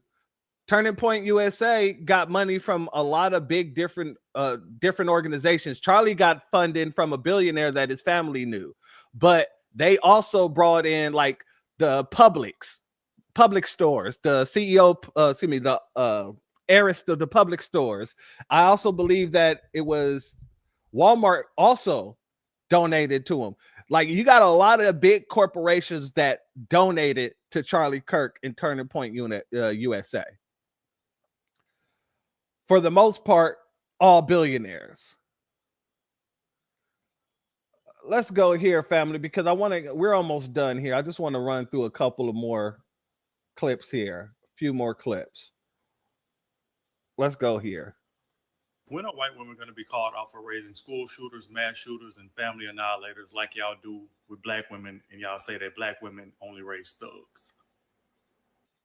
Very good question, because, you know, they always love to talk about crime in our community and this due to fatherless homes and all this other nonsense. Okay, well, when are we going to start calling people out about raising these mass unalivers, these mass murderers, these mass grab my gun and hit the streets? Because that's a direct result of your parenting. A direct result. And if you've noticed, family, ever since it came out that it was a right-leaning Nabisco, all that call for war stuff has stopped. We need to pray. They're not even bringing up the shooter anymore. They're just trying to make it all about us and the people who are enjoying the show. Let's go here, family. Focus, gentlemen. Focus. Nobody finds it weird that with this whole Charlie Kirk situation that they're trying to ignore the fact that the killer has been turned in, captured, identified first and last name. They're trying to ignore that fact because he's a white American male, right? Wait a minute before we get started. Ladies, my sisters, make sure we got another sister here. I don't want to be calling her a sister if she ain't a sister. Leaning, gun toting, so he doesn't fit the demographic that they would want to be able to point fingers. So they're trying to play this like really like dog whistle type of vibe where like his wife got up there and was like, oh, y'all, you have no idea what you've unleashed, or you have no idea, like she's like talking to like, I don't know, like us, as if we like did it or like had something to do with her husband being killed, but like the actual person who pulled the trigger and who planned this out and was on the roof and had the gun and did all this has been captured and is in jail. They don't want to talk about him because he doesn't fit the profile that would allow for them to point fingers and push an agenda that they've been pushing forever. Like, I just find it odd, and it's the most clockable tea I've ever seen in my life, because they're really trying to avoid the fact that this is a white American right-leaning gun-toting male that killed Charlie Kirk. If it was anybody else, they'd have 24/7 people be talking about this. I don't even know his name. That's how crazy it is. I don't even know his name, because y'all trying to like overshadow the fact that this was a white American male that gun toting with the family and law enforcement that killed Charlie Kirk. He don't fit the profile that would allow for y'all to be like, aha. So you're trying to be like ambiguous and like point fingers at groups that have nothing to do with it. And I just find that really weird. And I just like it needs to be clocked, because it's quite obvious what's going on. Family, as soon as they start trying to tie him to the right-wing organizations, oh yeah, everything stopped. But when he was tied to this over here, hold on, you see my arrow? All right, cool. When he was tied to this over here, that's his roommate. They even said that they were dating. They said that he was a liberal. They said that he was a furry. And now they're saying that he's tied to the same groiper, you know what I'm trying to say. They're trying to Nick Fuentes's right-wing groups. Groiper. So now it's gotten real quiet over there. Nick come out and he's saying he had nothing to do with it, as he would do. But let me tell you this. If there is a connection made between him and Nick, oh, Nick is done for. Oh, Nick is going to be done for. Now, we got two more things to go over real quick. The sister brought up Erica Kirk and the fact that she spoke. Well, she did a whole, I think it was like a 15-minute live stream on Charlie Kirk's Rumble page. And she came out talking a bunch of nonsensical weird stuff. Like she said, as if they didn't have the goddamn person responsible in custody. She out here dog whistling at us as if we're the ones who did it. But let's go here. I'm not going to play it because I'm going to spare you of that 15 minutes. I want to read some of the responses that she was getting. Republican Antitrust posted, Erica Kirk, the evildoers responsible for my husband's assassination have no idea what he has done, what they have done. You have no idea. You have just unleashed across the entire country and the world. Exactly who are the evildoers?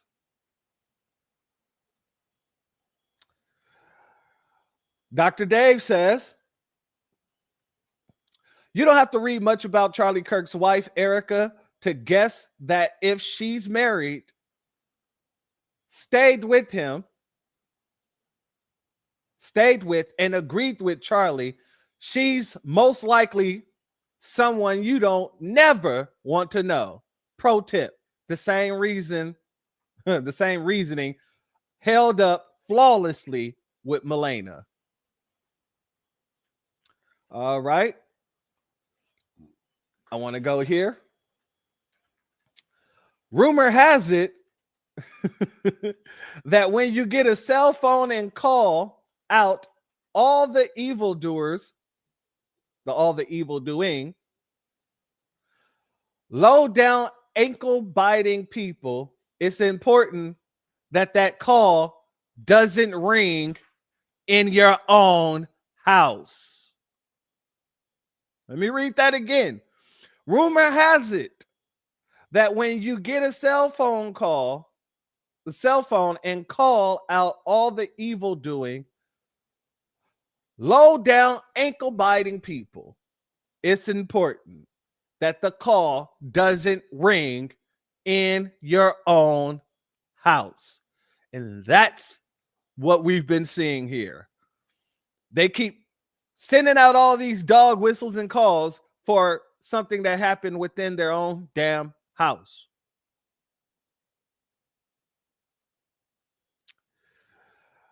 And people say that this was a very weird situation here too. I guess she had the casket there. You couldn't see his body, but you know, the body was there. You didn't see his face, but you could see his body. She was smirking in certain times. She smiled in certain moments.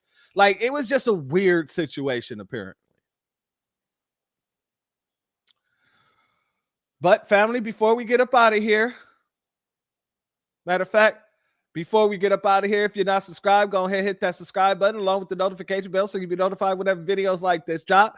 Please make sure you hit that like and share button so we can beat up the algorithm. Make sure we get this message out to the ears that need to hear. And if you have not done so yet, make sure you hit that link in the description. Go to change.org and put your signature on the petition for reparations. And with that being said, the last thing I want to play is this clip here. This is war. You liberal lunatics have crossed the line. I can't believe you did this. You will pay for what you have done. Hey, so it was not a POC liberal. It wasn't a transgender person either. It was another conservative white boy with a gun. We need to pray for this young man. This man needs Jesus, and now is the time to come together. We can't let this divide us. That is how they switch up so fucking fast. They were quite literally calling for a civil war yesterday. But they ain't got shit to say today once they found out that the shooter was one of them. Not a POC, not a trans person, not a drag queen, not a gay person, not a woman. It is quite literally yet another white boy with a gun. Who, mind you, grew up in a very conservative home in a very conservative state. He grew up around guns, he grew up shooting, he grew up hunting. His family's super MAGA. Apparently he really liked Nick Fuentes, the Your Body, My Choice guy. So it's literally right on right crime. Something homegrown criminals. I do not condone what happened to Kirk. What happened to Kirk should not have happened. I'm not going to celebrate it, but I'm also not going to mourn it. I just think it's funny how much the energy has shifted from who they thought was the shooter to who actually was the shooter. Okay. You know, I appreciate what the sister said. She said she's not gonna celebrate it, and she's not gonna mourn it.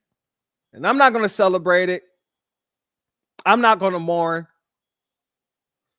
But one thing I will do, I will dance.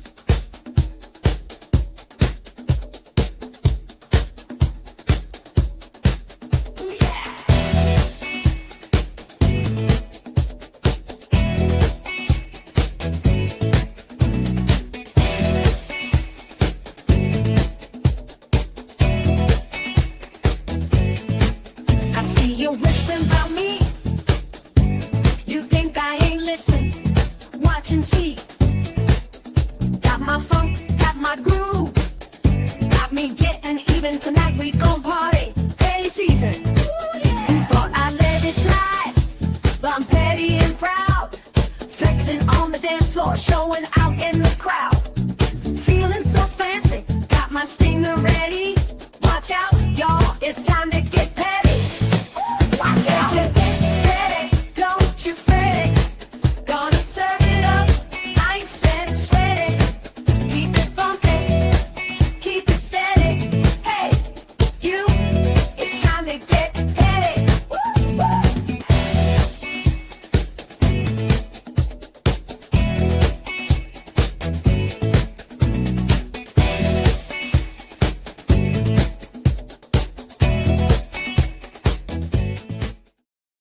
Oh yeah, you don't have to be celebrating in order to dance, right? You know, I'm just dancing at that point. It doesn't necessarily have to be a celebration. The music started playing and I had to boogie down. Salute to my sister Hurricane Nisi. I appreciate your super chat, family.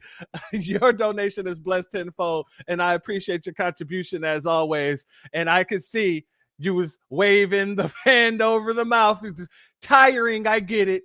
That's why we had to go ahead and get a little dance session on. You know, it's not really a celebration. It's a dance off. It's a celebration of life, I guess you could say. What a time to be alive. But with that being said, family, I appreciate each and every one of you for being here today. Much love to everybody in the chat. Much love to everybody who donated by whether it's super chat or Cash App or whatever. Much love to all of you. Thank you. Your contributions are always blessed and always appreciated. I'd like to thank all my members, my mods. Much love to all of you, and thank everybody in the replay gang. I hope y'all enjoy this when you catch it on the replay. Let us know what you think in the comment section. Also, family, before we get up out of here, the next time I'll be streaming will be Wednesday. Like I said, we're going to go over the Ben Shapiro breakfast schlub situation. I will be putting up the first poll Wednesday morning. I'll be putting up the first poll for our top 10s. Well, actually, it's going to be a top 5 list. And you'll see what the first poll is about on Wednesday, but that's when I'll be posting it. I'll be posting it here.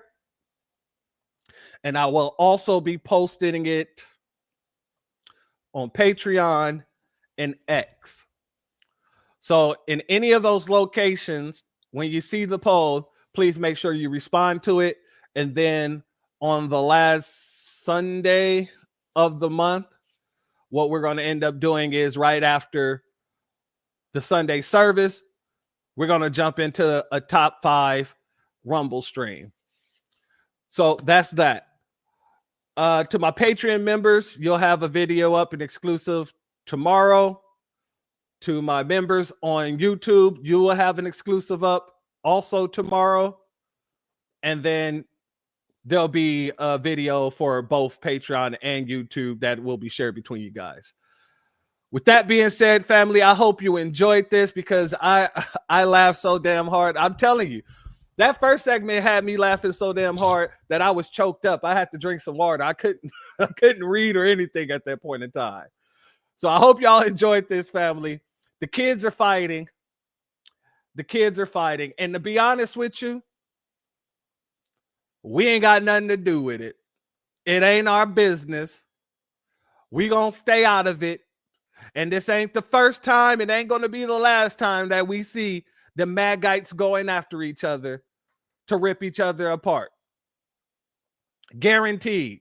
Guaranteed. Like I said, what will MAGA be after Trump? I did a video on this a while ago, right? I think it was a little bit after Trump was confirmed to be the winner. I made sure to ask that question. What will MAGA be after Trump leaves the presidency? And we're seeing that they may not even be a MAGA by the time the midterms come up. Oh yeah, we're not even a full year in yet. We're in the 9th month. And look at all what we've been seeing from these people. It has been literally just chaos all over the place. But they tried to make our lives chaotic. So in the words of my brother Toria Rain, shout out to him, I feel nothing. I'm sitting here, like I said, Michael Jackson in a goddamn movie theater with a bucket of popcorn with a smile on my face, extra Jerry curl juice, and a red coat. Red and black to be more specific. And then I'm going to walk out of the movie theater and I'm going to start dancing like Thriller. Let them crumble. With that being said, family, much love to each and every one of you. Thank you all for being here. And the doors of the church are now closed. Oh, before we go, buzzer beater.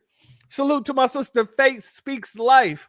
Thank you for your Cash App donation, family. I appreciate you as always. And your donation is blessed tenfold. And with that being said, family, the doors of the church are now closed. Dressed like Captain Crunch. Shout out to Ricardo. Much love to you. Peace, family.